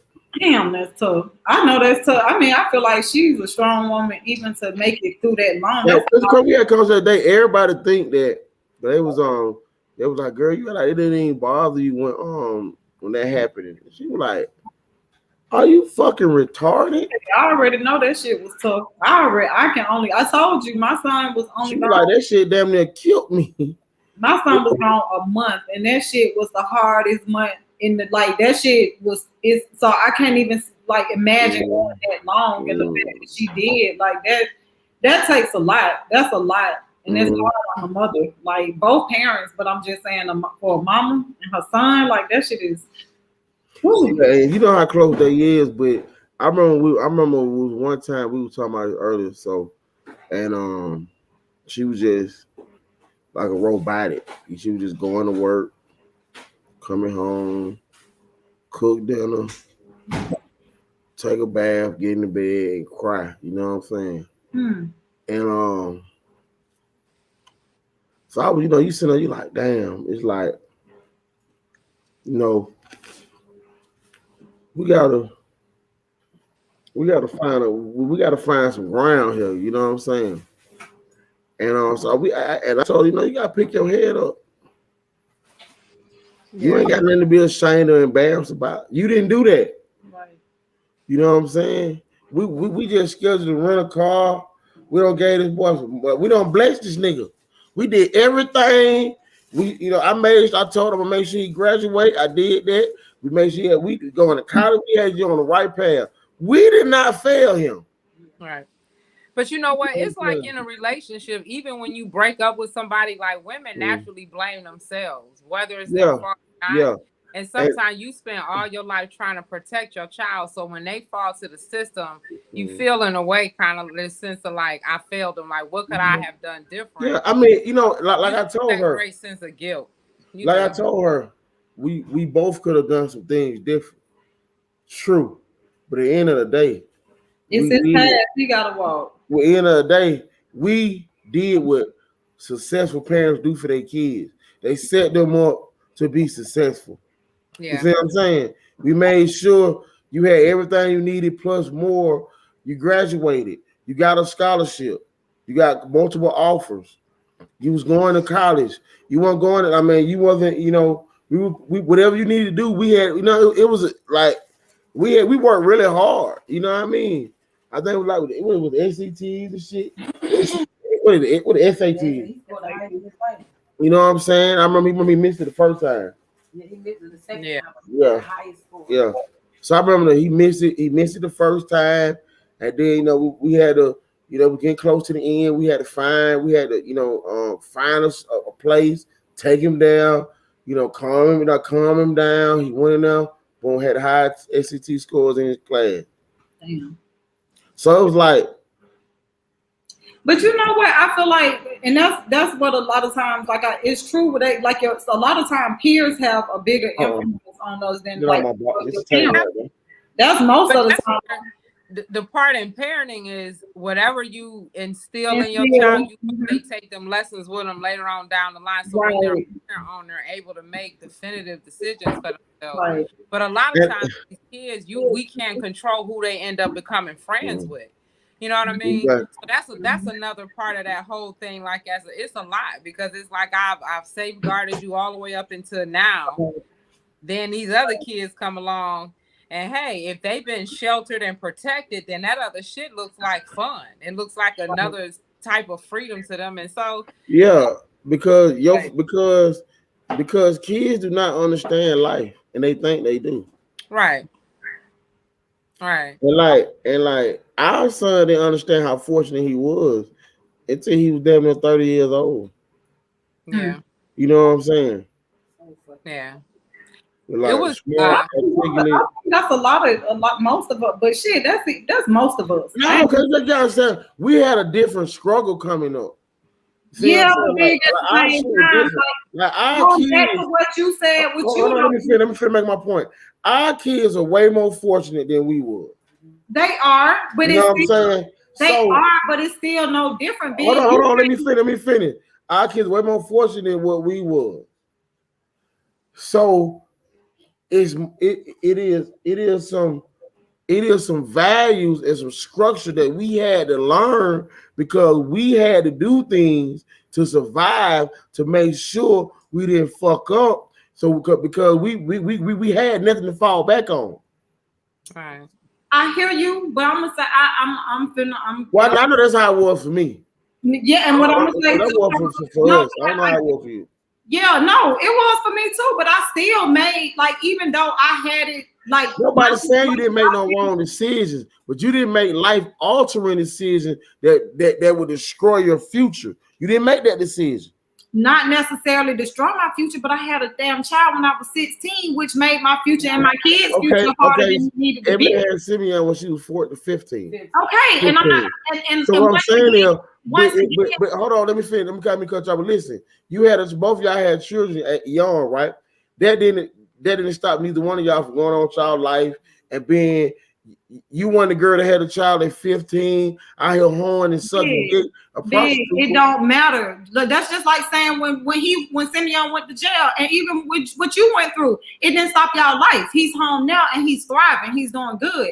So with us having kids early, with us having kids early, like, it's a blessing, but at the same time, it made our lives harder. If I made my life more, I never said it to make it life harder. What I'm saying is. Obviously, both of y'all had a good support system to help absorb that blow to where it wouldn't derail or destroy your life. But everyone's story is not like yours. I'm gonna try to get you to understand. We had good support, huh? No, I understand. Because I got homegirls who like y'all ass, who still on Glenwood, staying in the apartment behind buddies. But this goes back to what we're saying. The moral of what I thought you were trying to say is we're saying, as far as you can come from a decent a situation. Yeah, our parents struggled and we made decisions. You can come. Basically, what Adrian was saying, like, we had the shit our parents put in us to fall back on. You see what I'm saying? So that's why we not still I'm knocking on, pay attention. What I'm saying is the same thing. Like, I know you saying like we came from a different struggle and all that kind of stuff, but it still goes back to what your parents instilled in you. I feel like that's why me and Ebony were able to thrive, because we still made some bad decisions, but it's what our parents instilled in us that helped us to bounce back from those. We instill great qualities in that retarded ass nigga. And that's what I'm trying to tell you. And he's still fucked up. But Big, I remember when I was growing up, it was some kids when my family was, my mama and my daddy was in the Fed. Mm-hmm. What happened? And my daddy was in the Fed. Ebony said she would have called her parents in the Fed. You know what I'm saying? So the only thing they done instilled in me is how to hustle. That's what I'm saying. But like, that's even more okay. So she proving the point of what you saying, how we came from like certain, like the struggle our parents came through, but she still was able to bounce. She made our kids ain't had to go through that shit. That's what I'm trying to get you to understand. Mm-hmm. So when you another example, when I was growing up, when we moved out to Lithonia, I was in middle school, but we did move to like a decent neighborhood. That was like South Deshaun area. We're not talking about you. We talking about your kids. I'm talking about our generation. I thought that's what you was talking about. And what I'm saying is, it was kids in Lithonia, like back then, their parents had money. Their parents had two parent households with jobs and all that. They came from good places.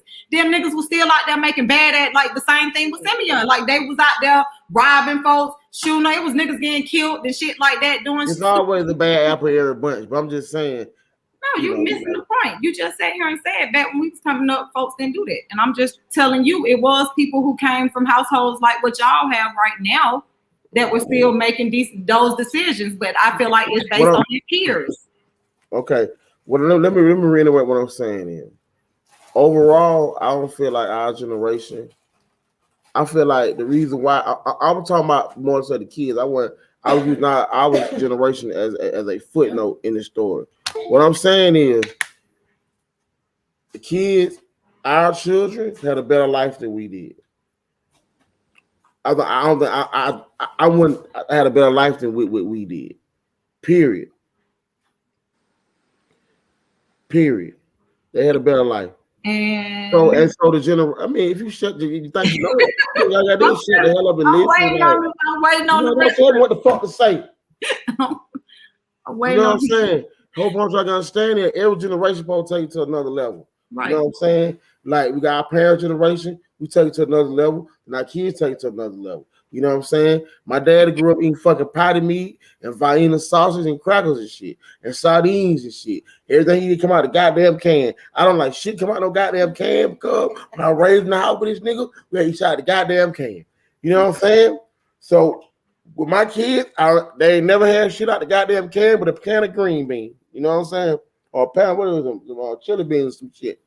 You know, because I hate goddamn beans. So I'm saying is the tools that we instill in our children, they should take it to the next level. And I don't feel personally, it's me talking.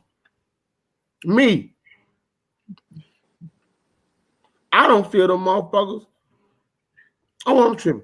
Them motherfuckers had a better life than we had, and I don't feel like taking advantage. They take advantage of it. But my son still came home and like he never left because he came to the same sports system that he had before he left. Right. I understand. Amen. Amen. What else we got to talk about? Cause Coco get on my goddamn nerve with her goddamn fake ass preacher woman shit. You know what I'm saying? She saying what you know what I'm saying? She got like she just look. You ain't my goddamn mama. You are little Corey, the twins, and little Jarvis. Mama. Okay, my mama is Judy. Peanut. Okay. Twins and Maya. Yeah. Okay. Well, you know. Now y'all ain't called in. I'm gonna tell y'all ass something. You asked for this shit and you ain't called in and give us your birthday story. Angela told her birthday. Maybe they all had good birthdays. Ain't no nigga had no good birthday. Well, call in and tell us y'all best birthday story. The best birthday. Is it raining? Yeah, that's why I had to close the window. Shit ain't that damn. I go brush your teeth. I did this shit. It is. So did you hear about the story about the guy? I ate a whole bowl without nothing. This shit. I wish I could mute him. So goddamn hot. No, my mouth ain't even burning. Mute yourself, big. Woo. Huh? Mute yourself. Adrian was saying. Go ahead, Adrian. So it was this guy, young guy, 42 up north, named Johnny Jermaine Johnson. He was a local nightclub owner up in the New York area. He had a couple clubs that he was running. He was gunned down last Sunday in front of one of the clubs.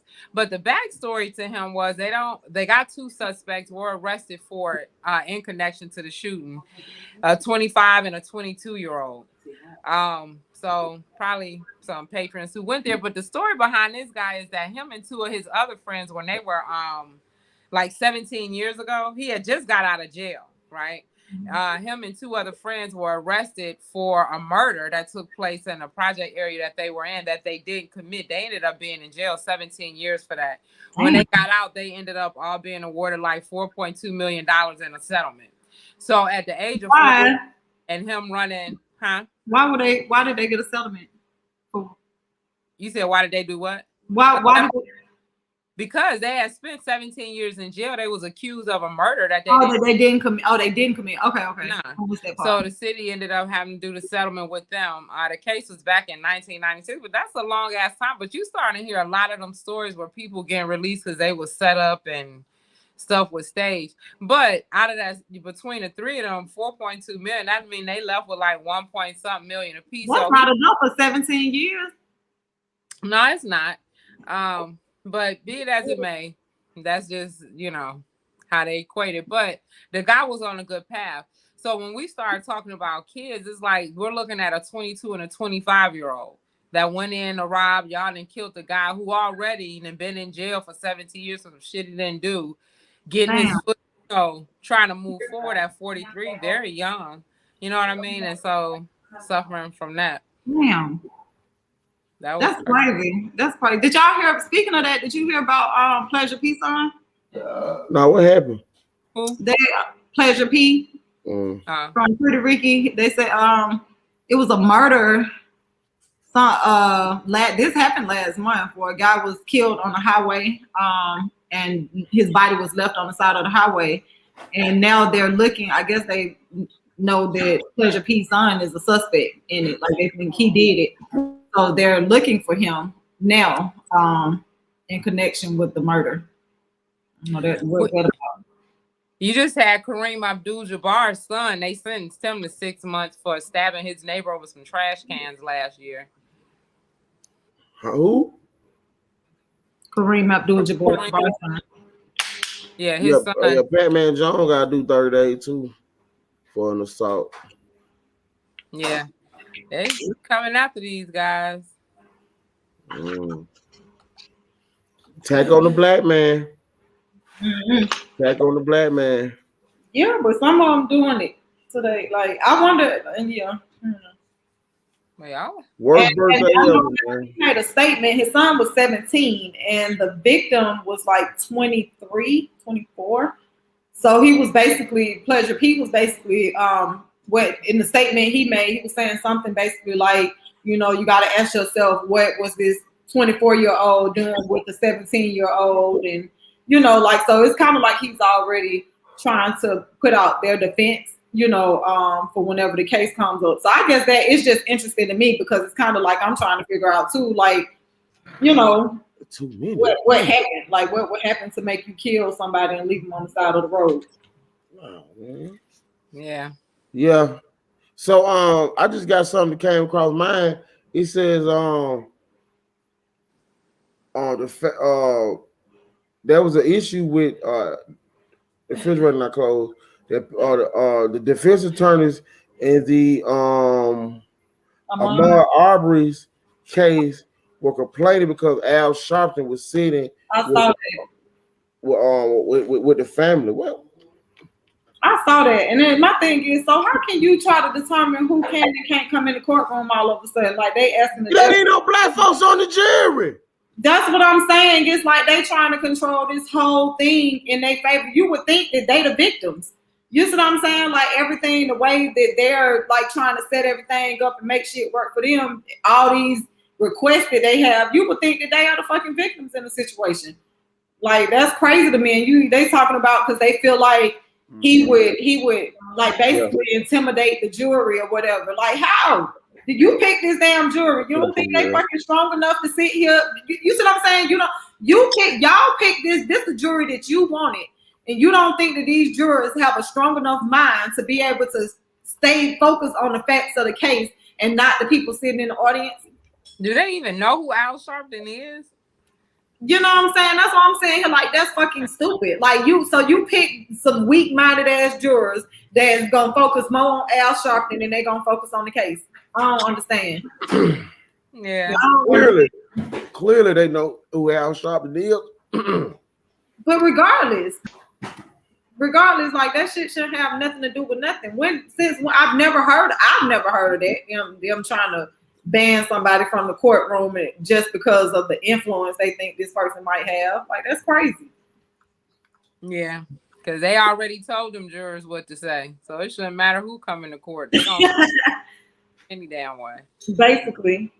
So, well, they do got the news out. Postal Service is sending out their warning that mail is going to slow up because of the vaccine rule that's affecting some of the cities and states. So some of them workers are starting to go on strike. So if y'all ordering shit through the mail, y'all better order it now and try to get that shit delivered next couple of weeks, because December you can forget trying to get something before Christmas. So there's your warning. Damn.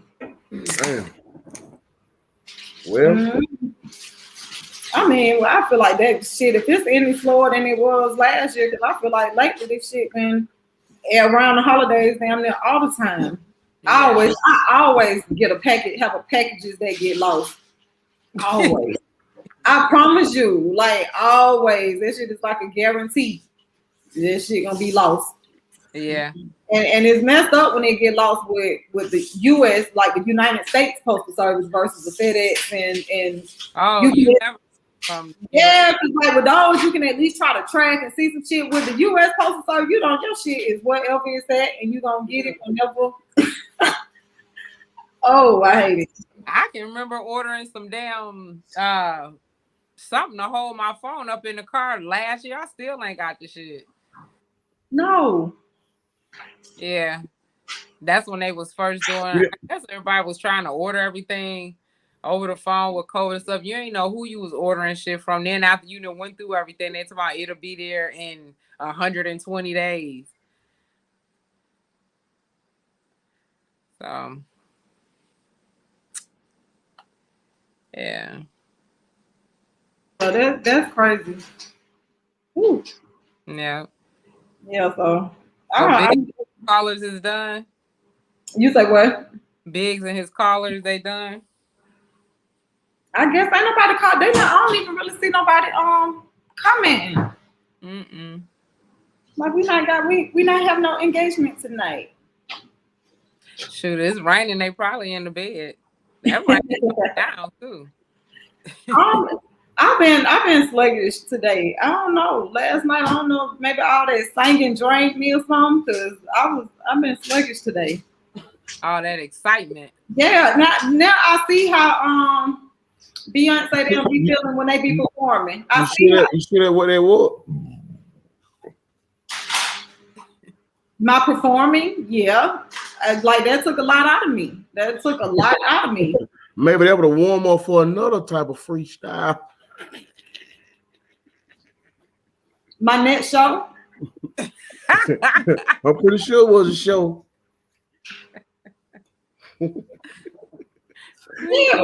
Y'all did want me to have some love in my life so bad. I am glad you want more for me. Let me tell you something.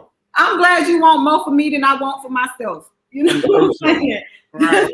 That's nigga put me to sleep early last night. When I got home, I already I freed them feet, took them clothes off. I go upstairs in a minute. I woke up, it was 6:41. Dang. But you know what? I passed out when I got home too. I think it was a mix of the drinking and everything. And like I say, that performance took a lot. And then I think it was a drive too. It was an hour. Yeah, it was a long hour 15 minutes for me. Oh, for real? Damn. What happened? His drive was an hour and 15 minutes. Yeah. Mine was like 40. Mm-hmm. Mine was 15. How, Adrian? Where the hell you go? Damn. Oh, she went to the hotel room. You know what? Okay. She went to the room. Oh, But okay. hey, you got fun last night? Okay. Please. Big, you been on the, you talking about the wrong one. This is who you need to be talking about, Big. Oh, Right here. okay. Right So here. tell her how the meat was. Right here. Meat, the I meat. brought my ass home. How you get home in 15 minutes? It didn't take me that long. What was y'all caught in traffic or something? Hey, your ass was flying. Cause remember, well, you left before I think you left before me. Yeah, well, I mean, once we got outside, I was gone. Y'all was still talking. I think I had. What did I have to go back in? I think I left my keys. I had to find my keys. Huh? Yeah, I can't. Yeah. Oh, you know what? I had to go to the bathroom before I left too. I went to the bathroom. Yeah, I pulled down. Yeah, come on back, Adrian. 15 minutes my ass. What's They're big than anything. 15 minutes? Ain't no way. I don't care if it. Ain't no way you can get from out there to here in 15 minutes. Look, when you left, Ben talking about come on. Yeah, it took 15 minutes to get to the goddamn Sprayway. Nah, it really did. Well, which way? I guess it depends on which way you went. I got on the Stone Mountain way. And you got on 78. Took me about 30 minutes.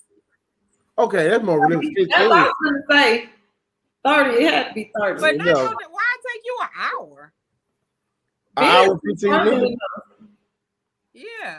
Yeah, I stay on Stockbridge. Oh, okay. You know what? I'm thinking of the studio. Nah. Yeah.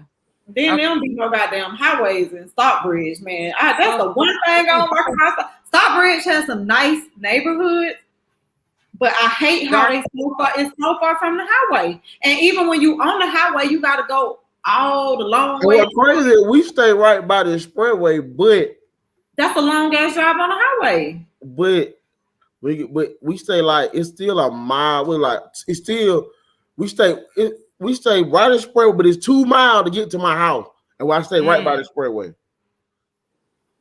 How you stay right by the expressway, but it's 2 miles? But like the street you turn on out to get to my house is right on the expressway, but the motherfucker's so goddamn long. Yeah. You know what I'm saying?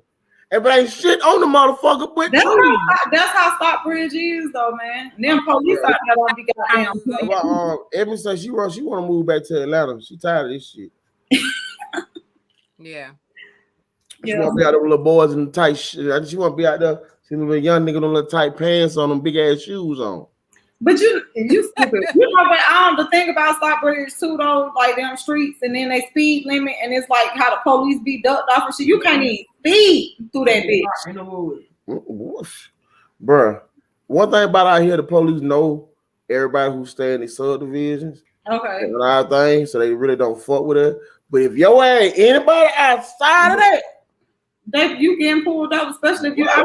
Every time I used to go out to my aunt them house, my cousin them stayed out there. It's like you motherfucker got to be 10 to 2 and watching the speedometer. Like I am not going over this goddamn 35, 40.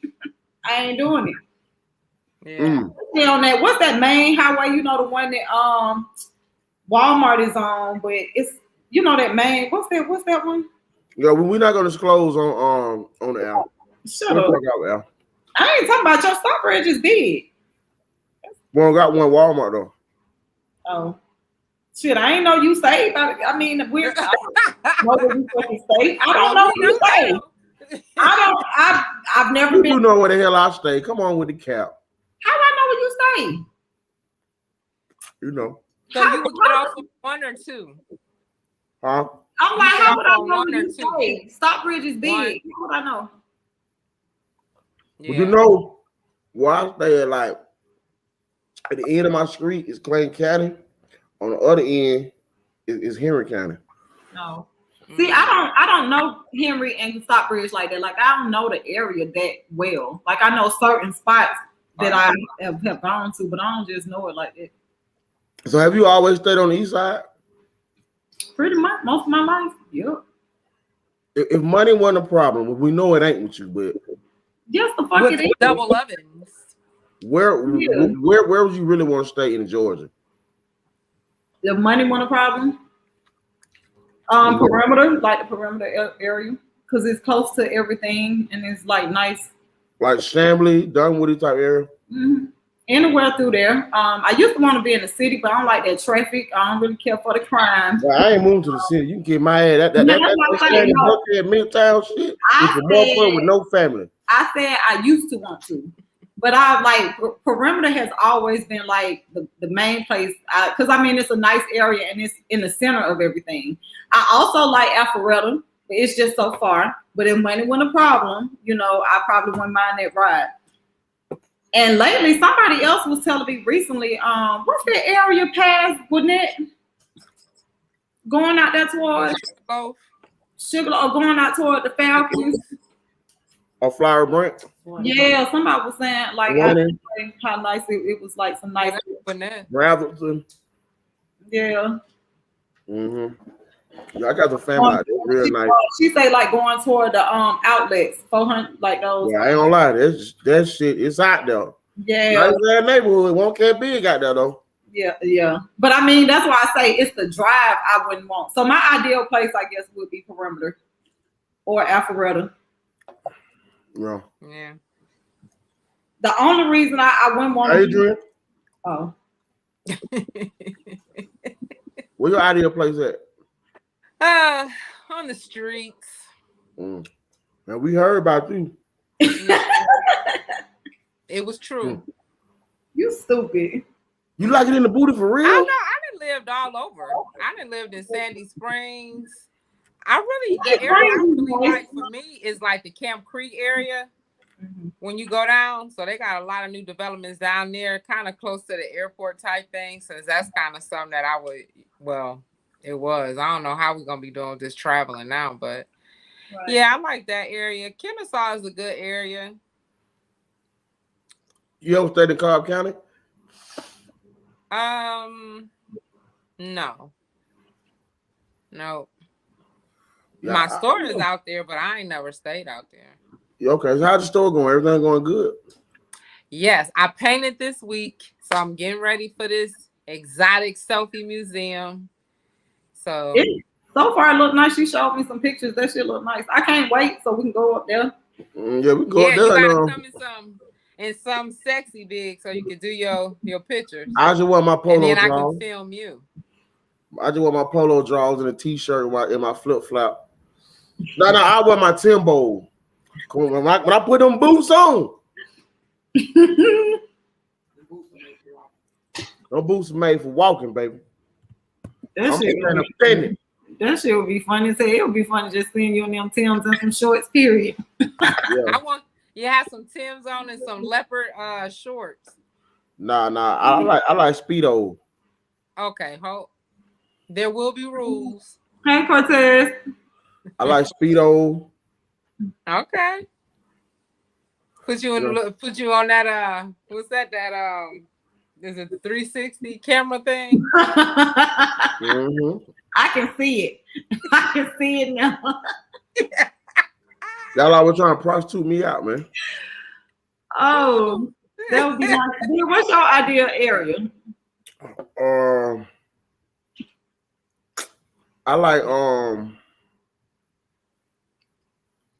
Man, you know who I feel sorry for? Well, if I say, okay, so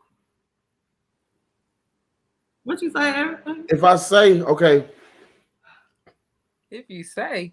It take him so long to get shit out. I'm trying to say, because I gotta watch what I say, because it take you forever to get shit out, even anytime, honey. Okay, I would say I want to stay in like Chamblee or Dunwoody, or Every hooked on East Atlanta Village, so EVA. That's a nice area. Yeah, that's a nice area too. And I'm not paying no motherfucking $500,000, $600,000, $700,000, $900,000 for no goddamn house, and I can't even fit in between me and my neighbor house. Our realtor took us over there the other night. You say you can't fit. I can't stand you. Did you say you can't? Let me tell you something. The shit nice as fuck. What man, these houses are big as a motherfucker. Every no fell Lord, she keep my job on me to get over here. I'm like, man, I look, I can't afford you. Like, you need to make this. I'm like, I cannot afford this. You reach out your window and get some sugar from your neighbor. But the house so motherfucking big. They are. They with, nice too. like, okay, the house, they like it got a gate around the motherfucker. But I don't see why I got no gate around the motherfucker. Cause I can touch my neighbor's house over the gate. But like, but the motherfucking community got motherfucking security. Like you come do that motherfucking bullshit. Armed security. I told him, baby, I gotta get a job. I would have to get it. I would have to go back to Gigaloing. I'm telling you, it's a nice area. Nice. And then now, so like, okay, so look, so then they got a little walkway to the community, right? So we can walk through the cut, but not like the hood they call it cut. We got like you know, like the white for they about to walking their little dogs and shit, it's a little trail. The Publix is right here. You walk through, like, say you walk through the plaza, they got a fucking movie. Yeah, y'all niggas would never see me. I could be over there, and I can go out to eat. I can go to the club. I can goddamn everything. Is then walking or get on the school. Ever go work out? Man, the motherfucker got it got 3 fucking animal clinics. They got 2 animal clinics, an animal hospital, a fucking goddamn dog fucking spa, a goddamn women's spa. It got a goddamn a fucking wax center. It got a man's salon. Goddamn, it got a parking deck on this side, parking deck on that side. Motherfucker, they got goddamn 3 dog play areas. Cheapest motherfucker. The cheapest house in that motherfucker is $599, and that is a motherfucker that goes straight up. Village. Yeah, what is EAV? East Atlanta Village. You right on by that motherfucker goes straight up. You hear me? I'm talking about Coco. That motherfucker goes straight up. It's like a goddamn stack of pancakes. The house we talking about, the motherfuckers are $750 and up, and I can touch the goddamn neighbor house like this. Wow. I don't know why the fuck you brought me over here listening to her ass. I want to go back to Glenwood. You know what I'm saying? on the covered highway side. Swimming pools in the back. Yeah, y'all told that shit cost money. That shit because like so I like Perimeter because of the convenience to a lot of stuff. But East Atlanta Village, that's in a good area too because it's connected to a lot of different, you know what I'm saying, places. It don't take forever. And that's what I hate about the east side. Like it takes forever to get anywhere you want to go. You're gonna be in the car at least 20 to 30 minutes. At least 20. I ain't gonna lie, man. I get tired of fucking driving. I pray to God he allowed me to get my wife something like that one day. It's coming. Hoping next year I can buy my wife $1 million house. We can just touch our neighbors like this. I know that's right. And she'll be happy. And I'll be like, where you go? Where I'm gonna chill at? And your goddamn backyard ain't big as fuck. All I ask Ebony, if when y'all do get that, please let me come just visit often so I can feel like I'm living good. You type niggas still out there out their candy bowl. I want to too. Like just get if y'all got a little downstairs basement area, let me come. We don't do niggas. I just want to feel for a while. Oh, we coming to your house. No, I want to do I actually want to do a condo, really. I don't want a house. I want a condo. Yeah. I want a townhouse or a condo. I don't want no house. I don't want the maintenance, all that shit. Yeah, we've been trying to decide where we're gonna move to for over a year. Even though you say you're narrowed down with East Atlanta Village and North Jewel Hills. Yeah, that's good. Those good areas. But yeah, so let me tell y'all some good people. Okay, women love to go get some shit, and for a man, they had to kill himself to pay for it. You know what I'm saying? I told you, listen, Abby, nice and safe. I said, Abby, let's move to Covenant Highway. They got nice houses. Highway? Huh? What's on Covenant Highway? They got nice cheap houses over there. Move over there. Well, where? Over there behind the LA Fitness. By Panola? Yeah. Where by? By. You still can get something for $1,000 a month over there. Okay. Which is why I ain't It's gonna come with $1,000 a month problems too. That's just like me and my cousin Paige were talking the other day, and she was talking. She was like, it was a situation with her and one of her guy friends, and he was like, well, you know, I give you whoop whoop on the rent. She was like, nigga, a decent house, $2,500. I got 6 motherfucking kids. Yes. You can't give me shit on the rent. Yes. You got to pay that motherfucker. Yeah. He was like, God damn, rent $2,500. She said, nigga, yeah. Yeah. Why the fuck you think I ain't moved yet? Yeah. Get my mind together to pay $2,500 a month for a decent house for me and my kid. Yeah. And nigga, you want to give me something on that? Any nigga give me something on that cannot reside there. Right. You can come do, but you got to go. Sometimes. That shit crazy. But you know what? And the thing is, and I don't want to knock Covenant Highway and say it ain't, because it's nice houses. You can find a nice house, but I'm talking about the area. You see what I'm saying? And yeah, like part of why I want to move too, is because it's a lot of stuff out there. You get tired of this same ass shit around this area when it comes to food places, when it comes to things to do, that's why I say you always have to drive so far to have a life. You know what I'm saying? I can ride up and down on 138 and I can eat whatever, like all kind of shit. Yeah, 138. Now they have put a whole lot of stuff out there, I'm trying to stop red in. Oh, you talking about? Oh yeah. Oh, they got a lot. I thought you talking about Conyers. I was going to say, like, after a while, you get. So it started Jonesboro to go out with the Conyers. Yeah. That's so big. Yeah, it is. But well, shout out to Wesley Chapel. They got Chipotle coming. And y'all heard the other news. Glenwood got a Chick-fil-A on the way. Where? When? Oh shit! Right next to Buddy's. Oh wait, where? Buddies. Buddy's by the Sprayway. 20 or 285? 285? 285, yeah. You get off right down the right. No Chick-fil-A right there. Yes, they is. Nigga, ain't there a gas station over there with all these people keep getting shot up?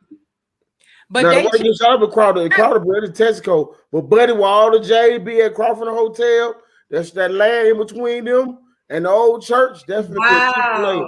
Oh, I can't believe that. They must be about to clean that area up. They are. The only thing they got to do is the hell Wesley Chapel got a Chick-fil-A.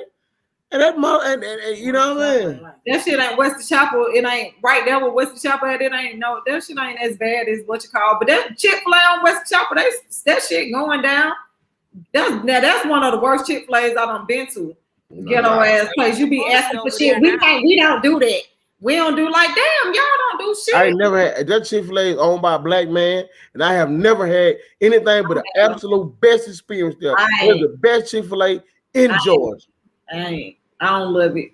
I had like 2-3 bad experiences, and I don't even go back. Now, if you want to talk about some ratchet ass shit, go to that motherfucking Midwinters on Glenwood. You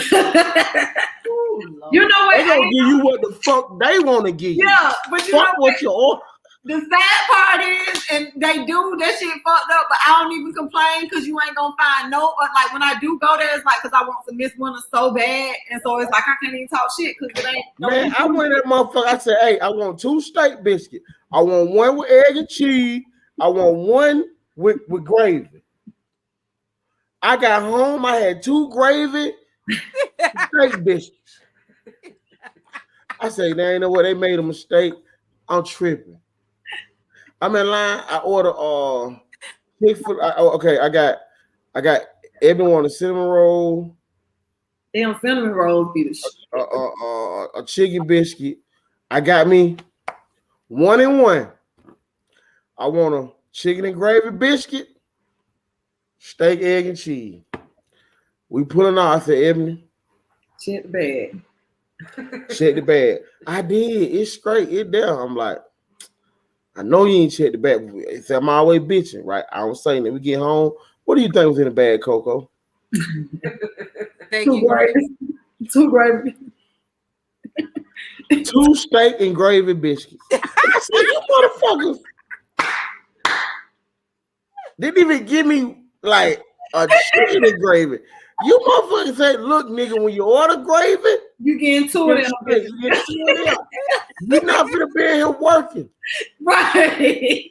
When we start making them, we making the same goddamn thing. Quit goddamn being picky. Hey man, I smell your chicken taste like it old, man. Say, he said, you gonna buy it or you ain't?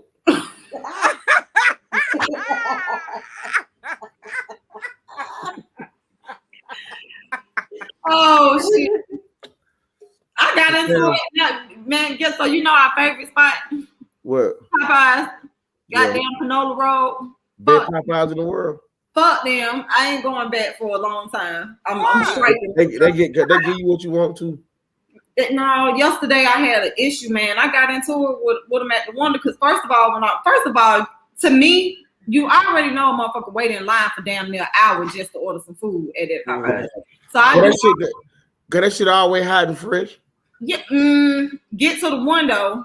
Get to order my stuff, and they got like a 2-piece for $4.99 2-piece meal.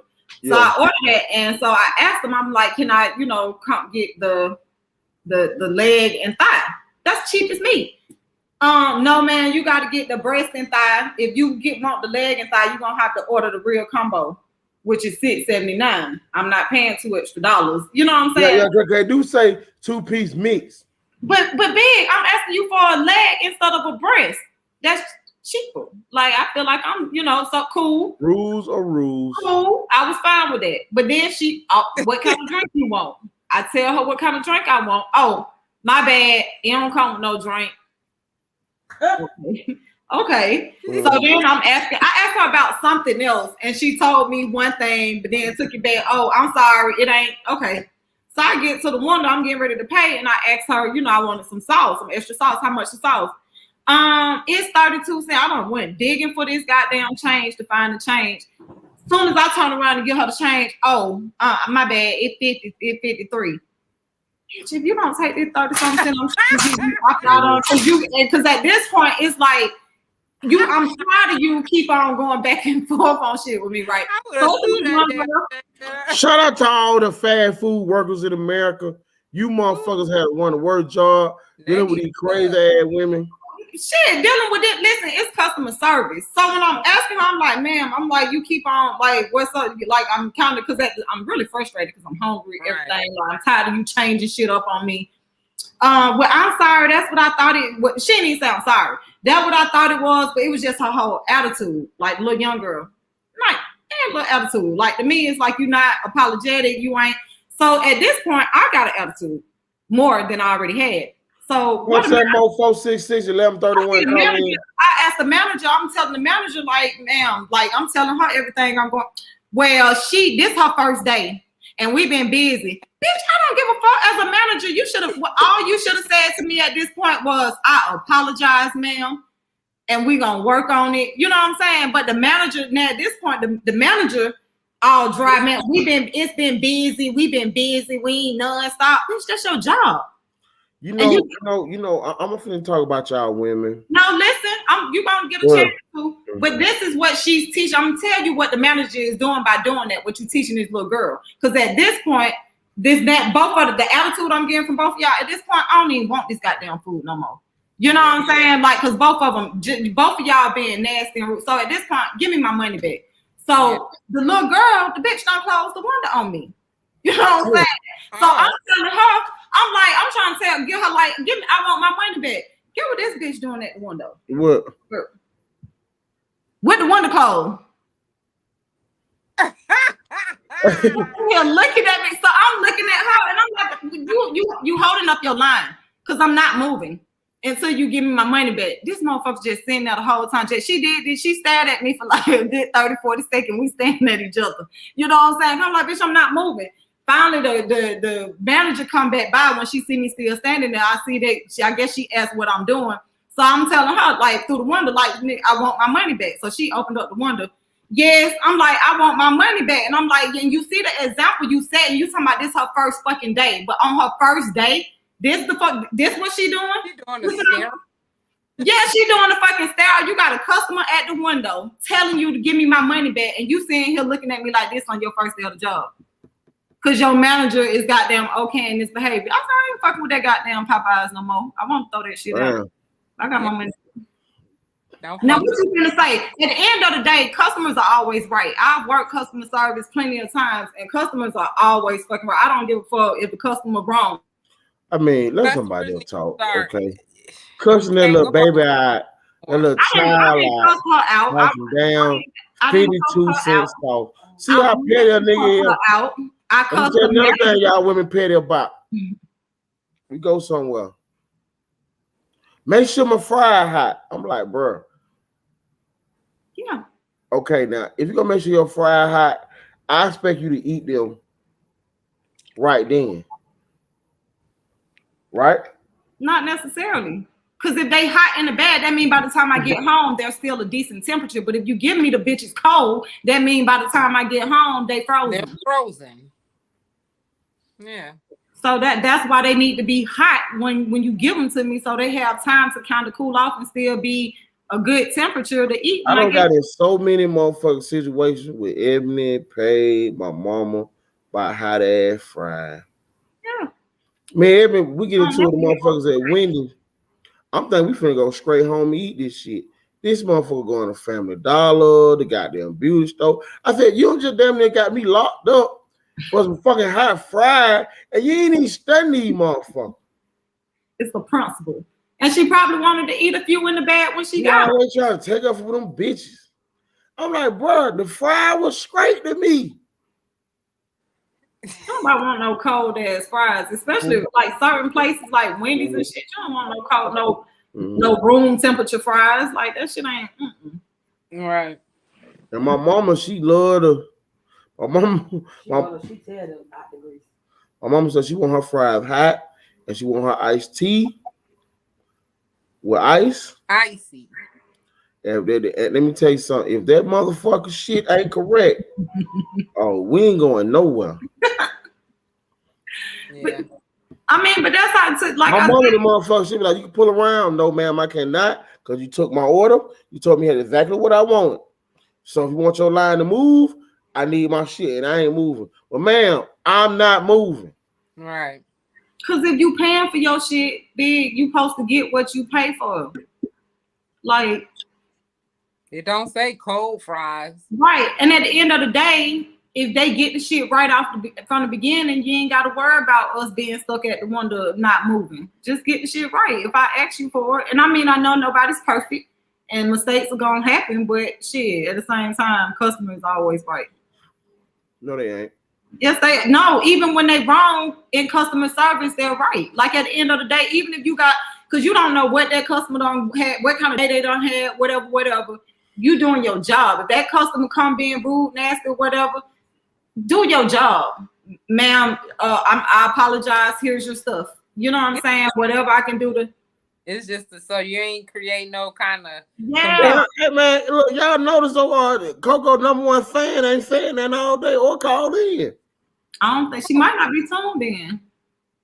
Georgia Peach ain't said nothing today. Georgia P, what's going on? What's this her? She might not be here. Up on her 1,000 times. You miss her? No, I've just noticed, you know, we want to keep our fan base together. We don't want to lose nobody. Right. You know. Maybe she Keisha checked in. Cuzzo checked in. Right. Cortez checked in. Get on my level checked in. Ree ain't checked in today either. Ree ain't checked in. Oh yeah, even Rashad ain't checked in with Miss Magruder checked in. Well, yeah, get on my level. Give us a check in. Let us know you're watching. Well, name is Georgia Pete. I was gonna say get on my level. Georgia Pete, please check in before we get out in line. You know, we want to see if you're still fucking with the home team. Big. What's your favorite soda? Cause I know it's yours, Dr. Pepper. What's yours, Adrian?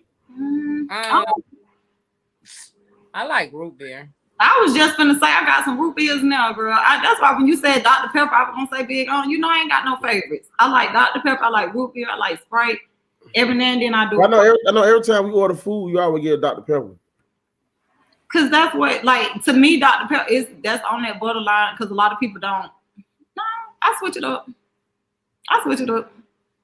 Cause like now right now I have Sprite, Coke, fruit punch, and root beer, like the little 6-pack bottles. I got that. It doesn't depend on my mood. You know I ain't got no favorites. I ain't loyal to nothing. Non-committal. Wonder why she ain't got no man. Adrian, you say root beer your favorite? I like root beer. I don't really have no favorite. It's like whatever I'm in the mood for. Sometimes I might want a Fanta orange or a grape. Ooh, that bitch got to be ice cold. Yeah. Yeah. I like Fanta. But you know I like all the Fanta: grape, orange, strawberry. Yeah. So it just depends on what I'm in the mood for. I do cherry Coke sometimes. But really, I don't drink that many sodas. Yeah. That shit break me out. Yeah. Yeah. So. You know, man, we got this a ghetto show, and I want to tell y'all we ghetto. And then don't y'all be looking at my house. My cleaning lady is on strike this week. We can't see nothing in your house, Big. Okay. Yeah, my ceiling, the lights. I want my old cleaning lady back. The fine young one. Well, don't look like this other one gonna be back either if she watching this show. I'm just saying, I just think the young girl clean better. But my wife, so big. My wife couldn't give me that one. Lady, she couldn't give me that. I had to get the damn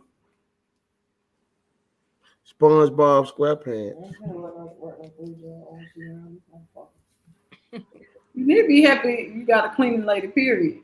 I don't even have a motherfucking thing. I thank God for everything he did for me. Yeah. Motherfuckers might be happy. I'm happy God bless me. Get what? Like I tell the motherfuckers, I don't have your money all the time. You know what I'm saying? I don't have your money all the time. I just believe God gonna make me gonna make a way for me to get it to you. Really big? I'm dead. I talk to Georgia Power like I know them. Sometimes you got to. Mr. Brewer, you know your light bill is I said, yes, I know. Well, you know you do for a condition connection tomorrow. I said, I figured that.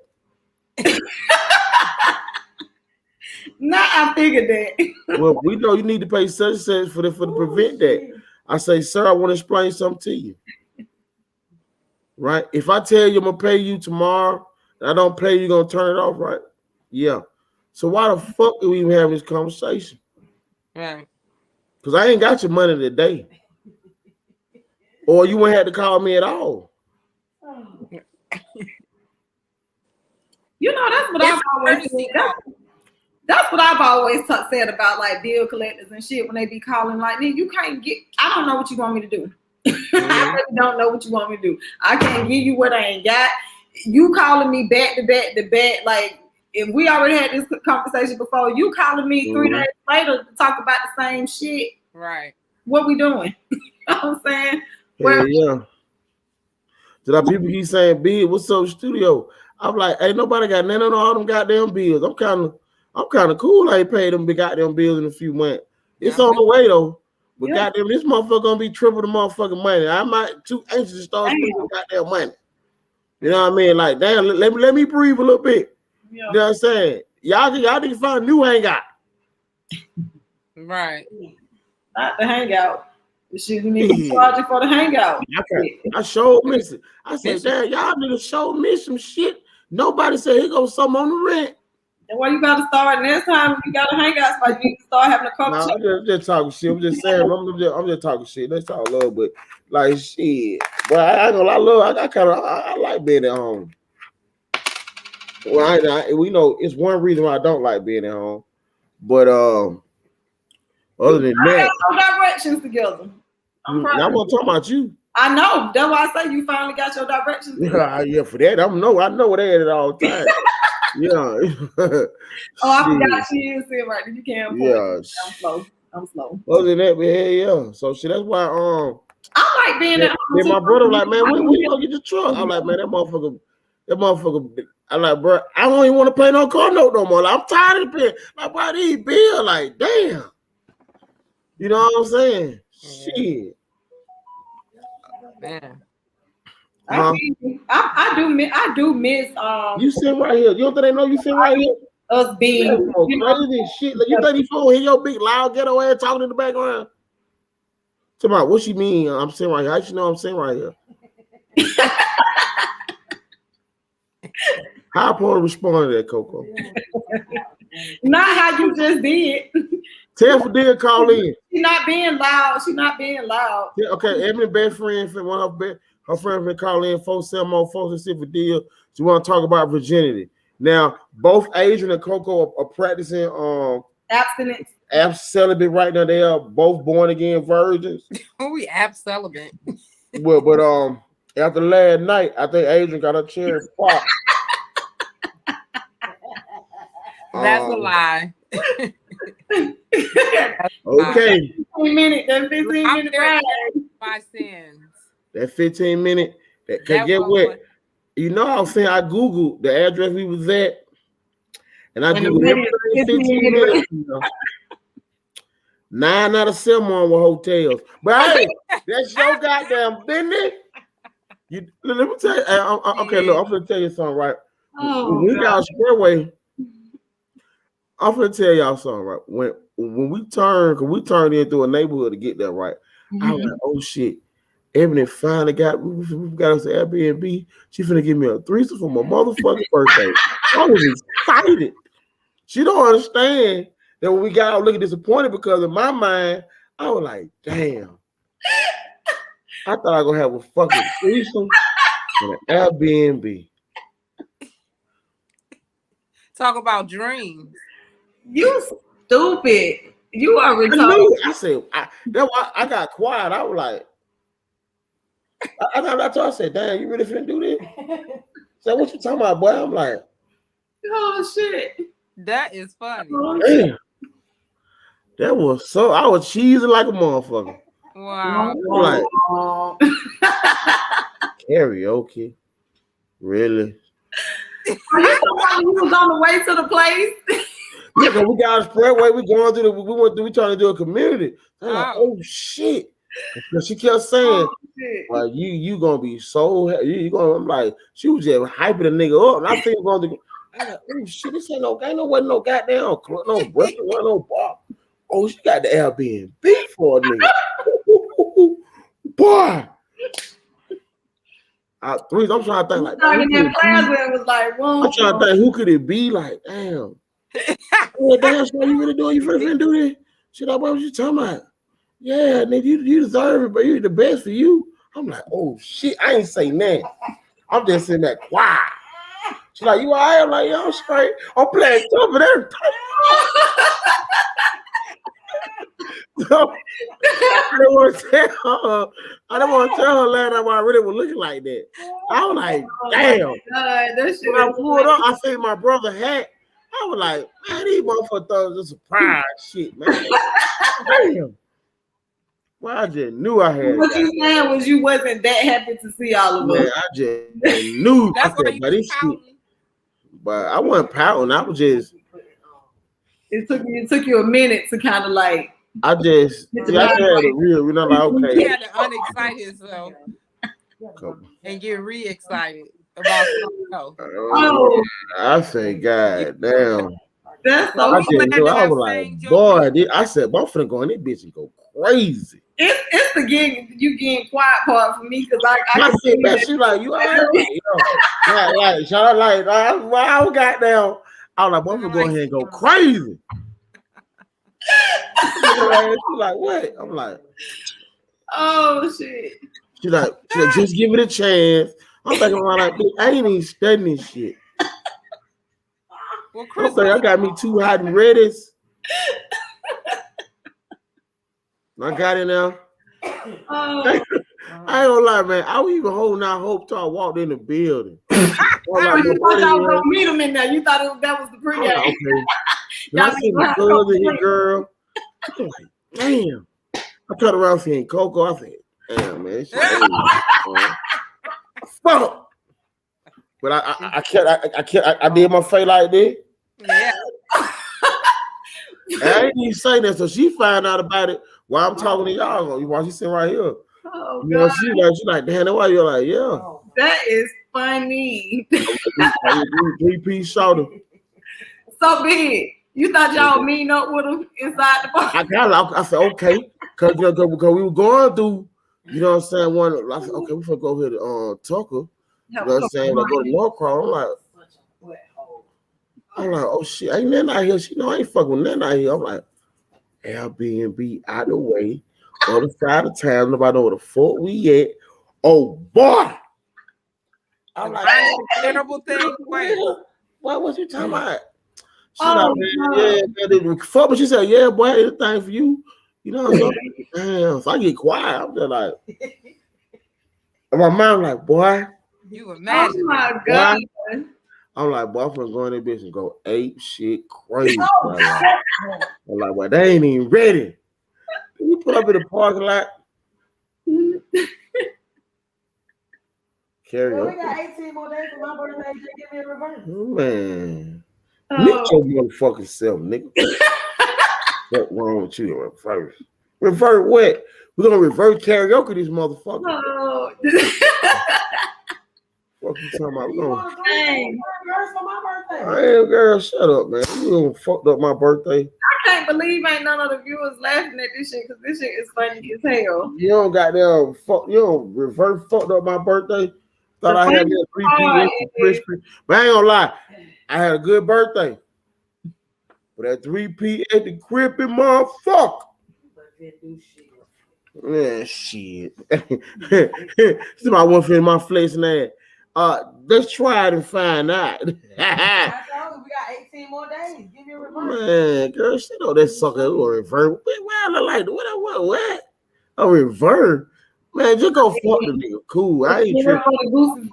Just go fuck the nigga. I'm cool, bro. That's a train. I ain't finna train my wife. That's a train, man. Why is it a train when a woman? I ain't finna goddamn. I agree. Why is that a train? And then the other one. That's a train. I'm not finna train you. Shit, I love you too much to watch another nigga fuck you. I'm straight. So why it can't be that way on the flip side? Oh, Howard. We got a comment. Do y'all think she's absolutely? Well, we talked about that yesterday. I mean, do I think she be sued? Well, you know, he is financially responsible. He was the headliner, but his production company will be sued. So I would say no in a common sense word, but business wise, yeah, he gonna get sued. But insurance should step up and pay at least 80% of it. But he should not be crippled. I don't think he should be held responsible for it. I don't think he should be held responsible. But the company who produced the show is getting his work. Live Nation got insurance. They gonna pay it. Oh yeah, fuck Live Nation. They don't buy the Yeah, that's all they gonna get. Listen, artists is not responsible if them audience want to be all out of control down there. They have been out of control all damn day. Right. So that's on them if they ain't used to being out the house and don't know how to conduct themselves as responsible people out there. This every best friend who with her last night. This her right here, Sheikah. Oh, okay. Hey, Sheikah. The one sitting in the corner all quiet. Miss Corporate America. That's gonna get dismissed because they already donate. What you suing him for? Tell them, type it on the down comment. What do y'all think about this part though? Okay, so I heard about the it was the little boy. I think he was like 9 or 10, and he's in the hospital. But his parent, like his dad, then was saying, but he went to the concert with his brother, and they say his brother was holding him up on his shoulders, and when people started, they got separated, the boy got trampled. Yeah. So my thing with that is like it's still sad and unfortunate, and I'm praying for the little boy because I hate to hear anybody getting hurt. But my thing is, what was he doing there? Like that type of concert is not for a child that young. My thing is, how the hell you get trampled off your shoulder? Well, once people pushing, the boy fell. The brother fell. You see what I'm saying? The brother fell, and when he fell, of course, the little boy fall too. And ain't no obviously the pushing had to be going crazy. But my thing is, it's a tragic, sad situation. Yeah, I'm sorry for everybody, man. I ain't gonna lie, man. Y'all feel about kids? If you gonna blame somebody, then blame the people who was involved in it. It's their fault. If you want to really place blame, it's your responsibility to be down there and know how to conduct yourself. You can't blame the artist. But how do y'all feel about children under a certain age being at the concert? A concert like that? There is no stipulation to it. I mean, because the kids, that's his audience. Like, what? No, damn, that ain't no 40, 50-year-old crowd out there. No, but I'm talking about 8 or 9, no, Adrian. And then you got to think, people say Travis Scott, like a lot of people, I don't know his music personally, but I know they say he got that Drakey music, and they say he do the mosh pit thing. And like his concerts, a lot of his concerts are like, they go crazy like that. Like so to me, it's like, what, even if I'm not saying that 8 or 9 year old, if the parents allow him to listen to that music, but I'm just saying being in that environment. Lapalooza, you know that festival? Which one? The Lapalooza festival. It's another festival that he was at. He got sued for that one. They was trying to sue him for that because he incites the crowd. If you really follow him, that's what happens at all his concerts. So you know what I mean? So if you're going to be sending your kids out there by themselves, you need to know who it is they listening to and who you sending them to. And you got that. You got the whole demonic story thing going on, blah, blah, blah. But whatever it was that happened, it was the people out there. That was your responsibility because when you standing on that floor, the thing about them seats is it controls the crowd, right? Mm-hmm. It acts as a barrier in between each row. So then you won't have that problem. Right. But when you got standing room like that on the ground, that pushing and shoving is bound to happen. Right. It's bound to happen. It's just like when you in the airport and you trying to get on that train, that hustle bustle to hurry up and get there, people squeezing in, trying to get on, don't want to wait for the next one. Something happens all the time. That's a lot of people. Right. That's a lot of people. But they had adequate security. You know what I mean? So it's just an unfortunate incident that happened. The people couldn't control themselves. I mean, you had a group of kids tearing down the fence earlier that day to bust in through there. So it was going on all day. So is he supposed to watch out for all of them all day and perform? He ain't supposed to be there to do nothing but perform anyway. That ain't even his job to be work security and trying to figure out what's going on. That's not his place. And honestly, that's on the promoters and shit like that. Like that, all he is there to do is perform. He's not. But that's why they have insurance for just in case shit happens. I mean, you don't wish for nothing like that. Not a sane person. You're not wishing for no tragedies like that. Because don't no insurance company want to have to shell out millions of dollars that they're gonna have to shell out. They got medical bills to pay for. Shit, they got people finna need some mental health. Well, the video had just been released that they said some of the police that was there was filming 20 minutes after it says Astro Road cops reportedly seen filming 20 minutes after he had been ruled mass casualties. When the concert still was going on, people were dying. So the police were there filming. That's who should get goddamn sued. There you go. Filming? What you mean? Like they was there filming the concert. Like the concert was going on, my motherfuckers was there dying. That's what I'm saying. Never stopped the show. That's what I'm saying. There's so many people other than the artist. Like the artist is doing his job. He's supposed to be on stage performing. He is not supposed to be monitoring the crowd, the police, none of that shit. Like it's lights on him. All that fiery lights. Yeah, like how can you? Yes, to me it's like on stage you can't see and hear what the fuck going on out there when you. And then a lot of artists, I know for myself, like last night during my performance, like you in a zone. Yeah. You know? But seriously, like you got a lot of people. Exactly. You know, it's like you go into this zone to where you block shit out anyway. So you ain't, and I'm just speaking from experience. Yeah. You know. That's why she was able to be at her best. but seriously, like I know a lot of performers, like they say they do go into these, you know what I'm saying, alter ego states or whatever. So I definitely don't think. Yeah, there you go. You see, I was in the zone. She ain't studying you. I don't see nobody at this point. You saw my eyes roll back in my head. I'm gone. I am gone. I don't see nothing. Well, I'm happy you shade up on your arm. Me too.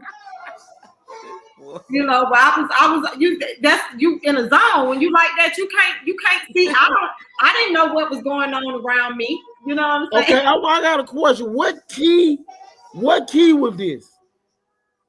A falsetto. Look, that's the only thing I know. Look at Adrian back there. Look at her. You see her? Adrian was a performer. She did background. You know what I'm saying? She was an MC. Adrian played many roles last night. You know, she was an all-around performer. She was a dancer. You know what I'm saying? A remix and shit. Okay. Yeah.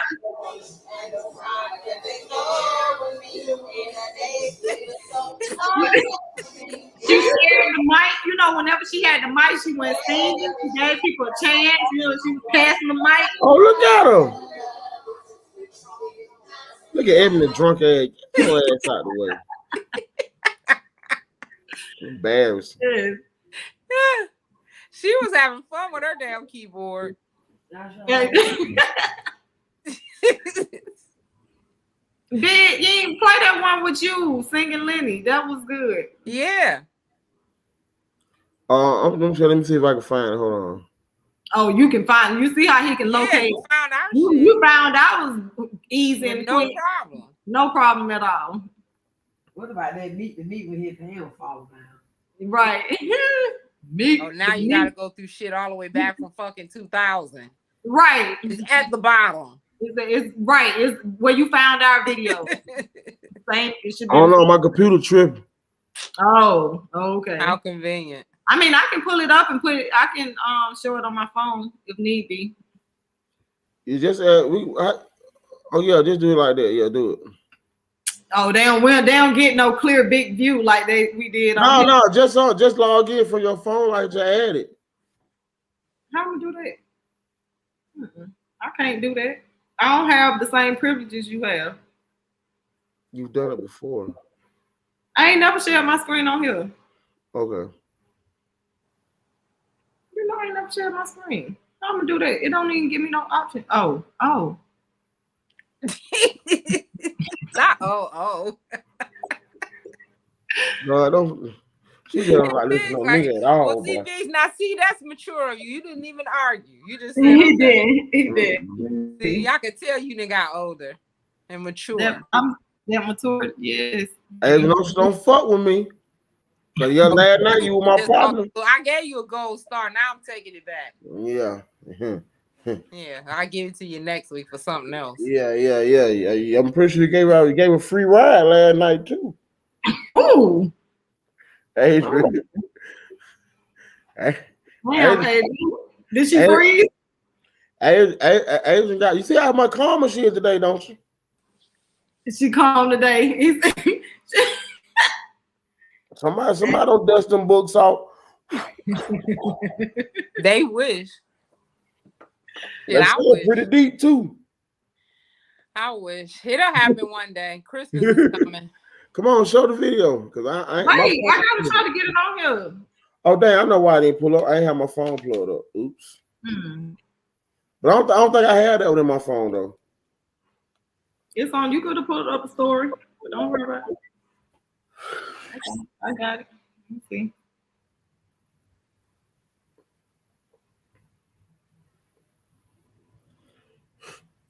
Oh, let me show y'all. Y'all know I do my logos. So my cousin, she did some logo she chose. Styles by Keith. Hold on. Wait, you already playing the Coco? Yeah, I got it. Hold up. Hold up. I don't know if I want Coco to put her footage up in.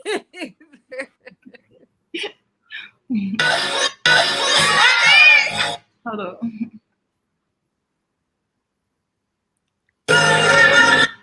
Okay. I hope it's in order, y'all. Okay. Well, your volume definitely is up. Damn, I'm gonna have to, cause I don't want to have it.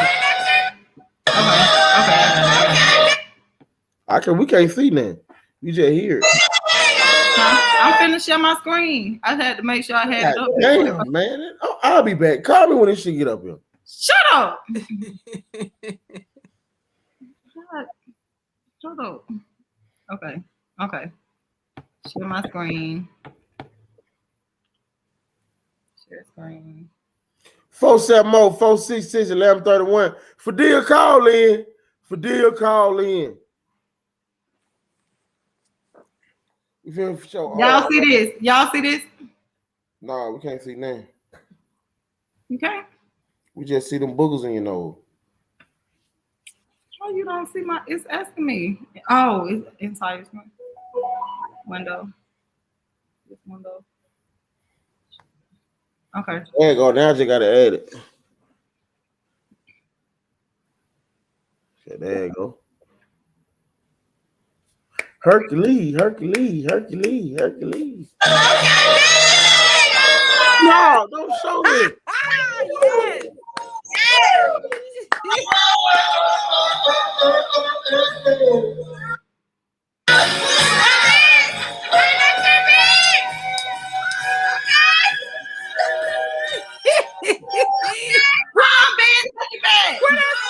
No, that's fine. Wait, y'all had to see that dip.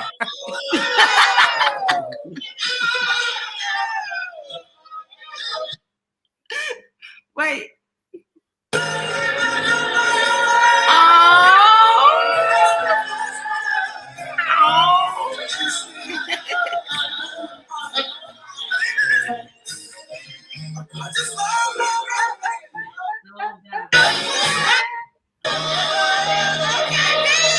Get it out, Big.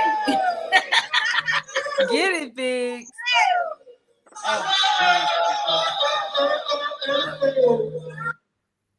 Big sold out.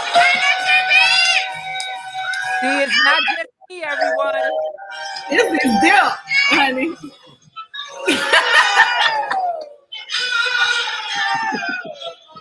Good people. Pastor Big O was flowing. We was all feeling good. Oh. You know when I get drunk, I turn into Lenny. I was Lenny BIGGZ last night.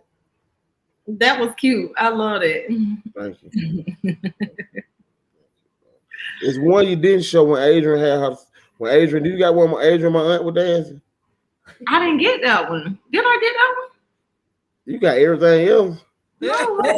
I know. I did get a lot of videos. I don't think I got that one. Well, we'll bring that up next week, everyone. She don't want to show that. I ain't get that. I'm looking through my videos now. I got when Adrian was singing all I got was Adrian singing Weak in the Knees, and when she was singing Karen White. Yeah, that's all I got. That's it. It was just Karen White. My aunt was there. No, Adrian and Lisa were dancing off that song by that. She was dancing on another song. That one Karen, it was a more upbeat song. Karen White, everybody was in their feelings. Okay. Yeah, we also had a waiting to exhale moment last night too, but we did. That Superwoman turned it. We had to turn yeah, out. The biggest exhale. Talking about you was looking forward to a threesome. Shit, we was exhaling for your ass.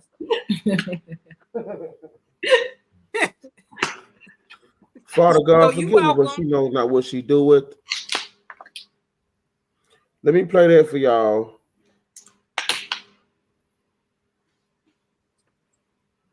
Woo. I'm gonna have to try to get myself to go to this gym tomorrow, y'all. Easy, just get up and do it. I know. Y'all don't understand. That's not my trainer ain't no joke. She be boot camp. It's a girl? It's a guy. He ain't no joke. Y'all see that? Mm-hmm.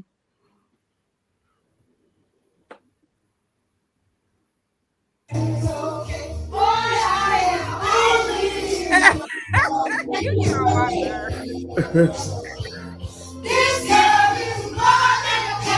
What's your name, Adrian?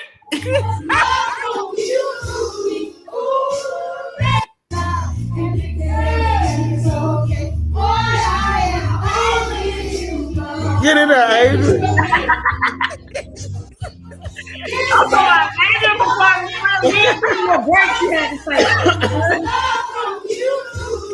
We look like a real group. Yes. Look at her with the mic. You don't feel doing this.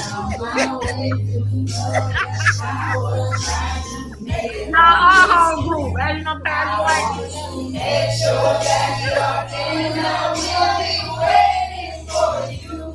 We was jamming. You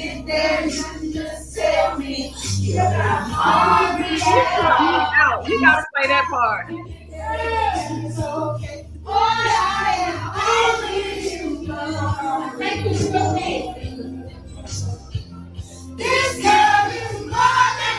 might want to manage that. I just want to embarrass y'all a little more. I got some of you too, you know. I'm sending you some, Josh. Play that. You could.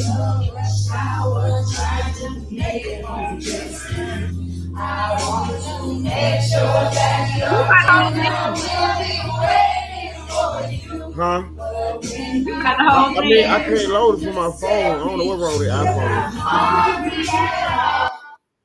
So there y'all go. That was a wrap up last night. The wait Don't next you wish sale. you had friends like us at your party?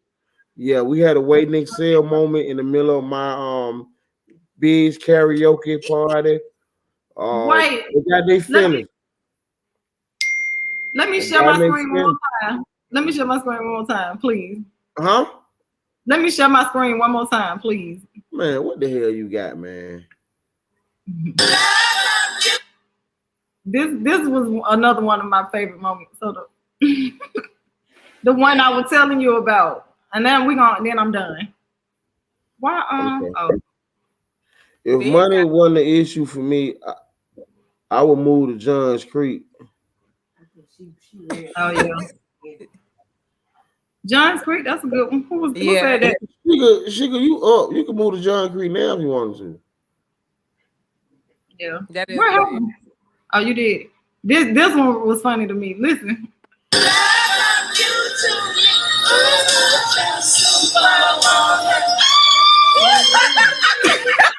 Oh yeah. Wait, what was that?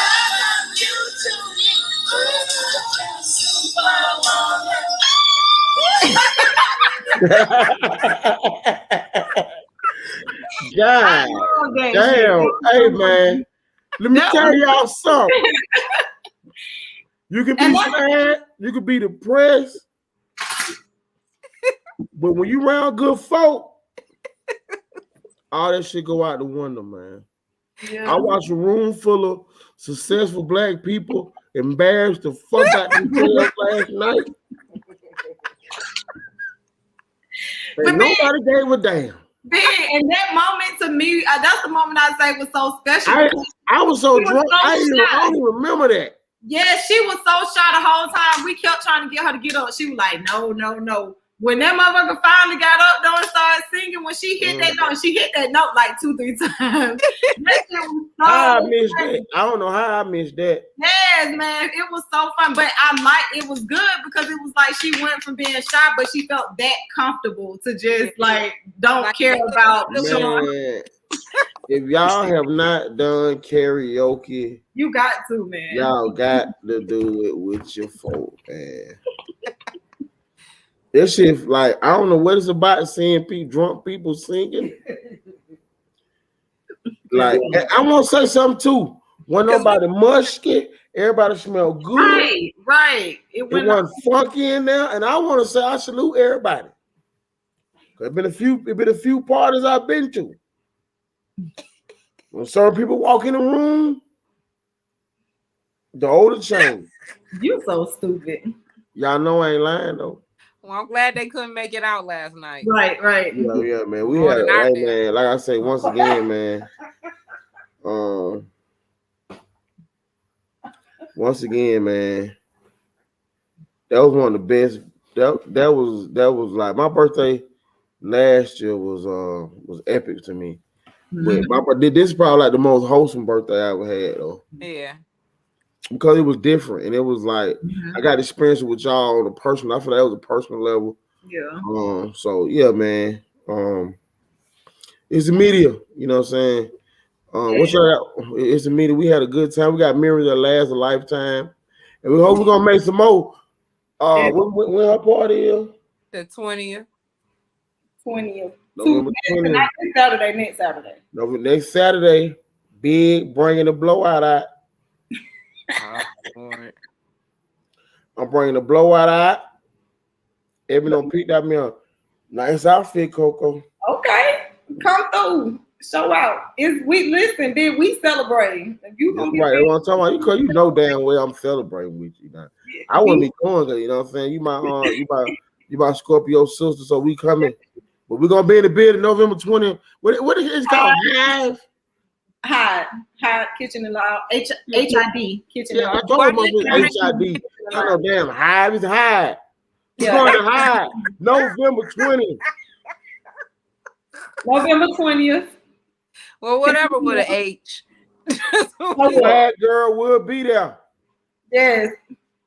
Adrian better pull up. Adrian said she wearing a body dress for y'all young niggas. Go ahead. She needs to. Yeah, she said that. Big gonna have your hair pressed. I can't wait to see this. Big. Oh yeah. Okay, let me show y'all my That not rain either. What's that? Oh, it was an old singer back in the day. I can't think of his name, but that's who Big was giving. That's what he was giving me when he had a little blowout with part in Barry White. What's that? I said Barry White. I was thinking Barry White, but I thought it was another man too. But maybe that was Barry White. No, it was Barry White. Yeah, that's what you was giving me that Big with that part and that blowout. I was gonna wear it that night. I was gonna wear it last night. My mama would not let me do it. I was gonna give y'all that body last night. Afro by the end of the night. This shit was gonna blow out. My hair, I got good hair. Oh. So let me show y'all these logos I did for my cousin. Y'all see my work. Hold on. What is it? So this is the one she chose right here. Which y'all think? No, okay. That's nice. So styled by Keisha. So get at me. Needs your logo. You see my work. You know what I'm saying? You know, I designed all that. You ain't gonna look on the internet and find none. This is all my personal work. I sit in the house over the last 2 months and actually taught myself how to do this. Wow. Okay, she could say 138 actually starts in Union City. Like, damn, what is she doing? We talked about that shit last week. Oh, in Union City. 4 hours ago. I never knew. I thought it started in Jonesboro. Damn, I ain't know that either. Georgia got some back roads for you. I tell you that. Yeah, they do. This is the logo I thought she was gonna choose right here. What y'all think about this one? Yeah, you should. I like that one. That's the one you showed us. I like that one. We saw that one last week. Mm-hmm. And this one, the Ebony, I designed this one. I like the little hair thing. Yeah, but she said that was too auntie looking. Yeah, and it's the hairstyle. Yeah.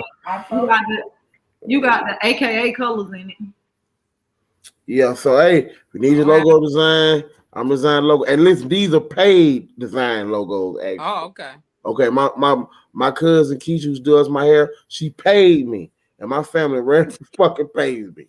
Okay. I sent her invoice and she paid. She paid me. I know that's right. Okay, everybody out that old big some money, pay my fucking invoice.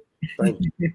I like that thing they have on when they be like, how come your business ain't doing good or something? Because you didn't support me. Yeah. You didn't support. You don't support. You don't watch our shows. But you want me to spend $6,000 money on the studio that you come over and smoke weed with me? No. Okay, now I want to go special shout out to my son and his girl. She bought me a Bluetooth cologne set. Bluetooth cologne? That's different. Yeah. Work. It's a particular brand of cologne.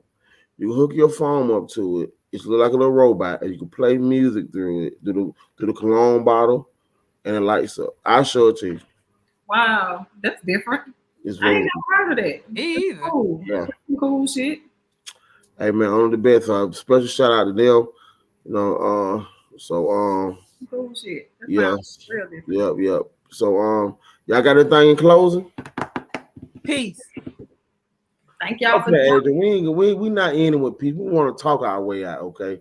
Yeah. And like this karaoke. So all that performing last night, I got to rest. That's Yeah, I know. They said the way their head was going up and down. Oh, anyway, but yeah. Boy, please. They said that motherfucker will. I say what? They said, bruh, she was now bobbing for apples. I cannot. God damn, man. Only at a big party. Oh, Last year at the studio, it was 3 people outside having sex. And this year, motherfucker bobbing for apples at motherfucking big party. don't be. Listen. I mean, not you, Abe. Not you. Oh, I was bobbing for something else. It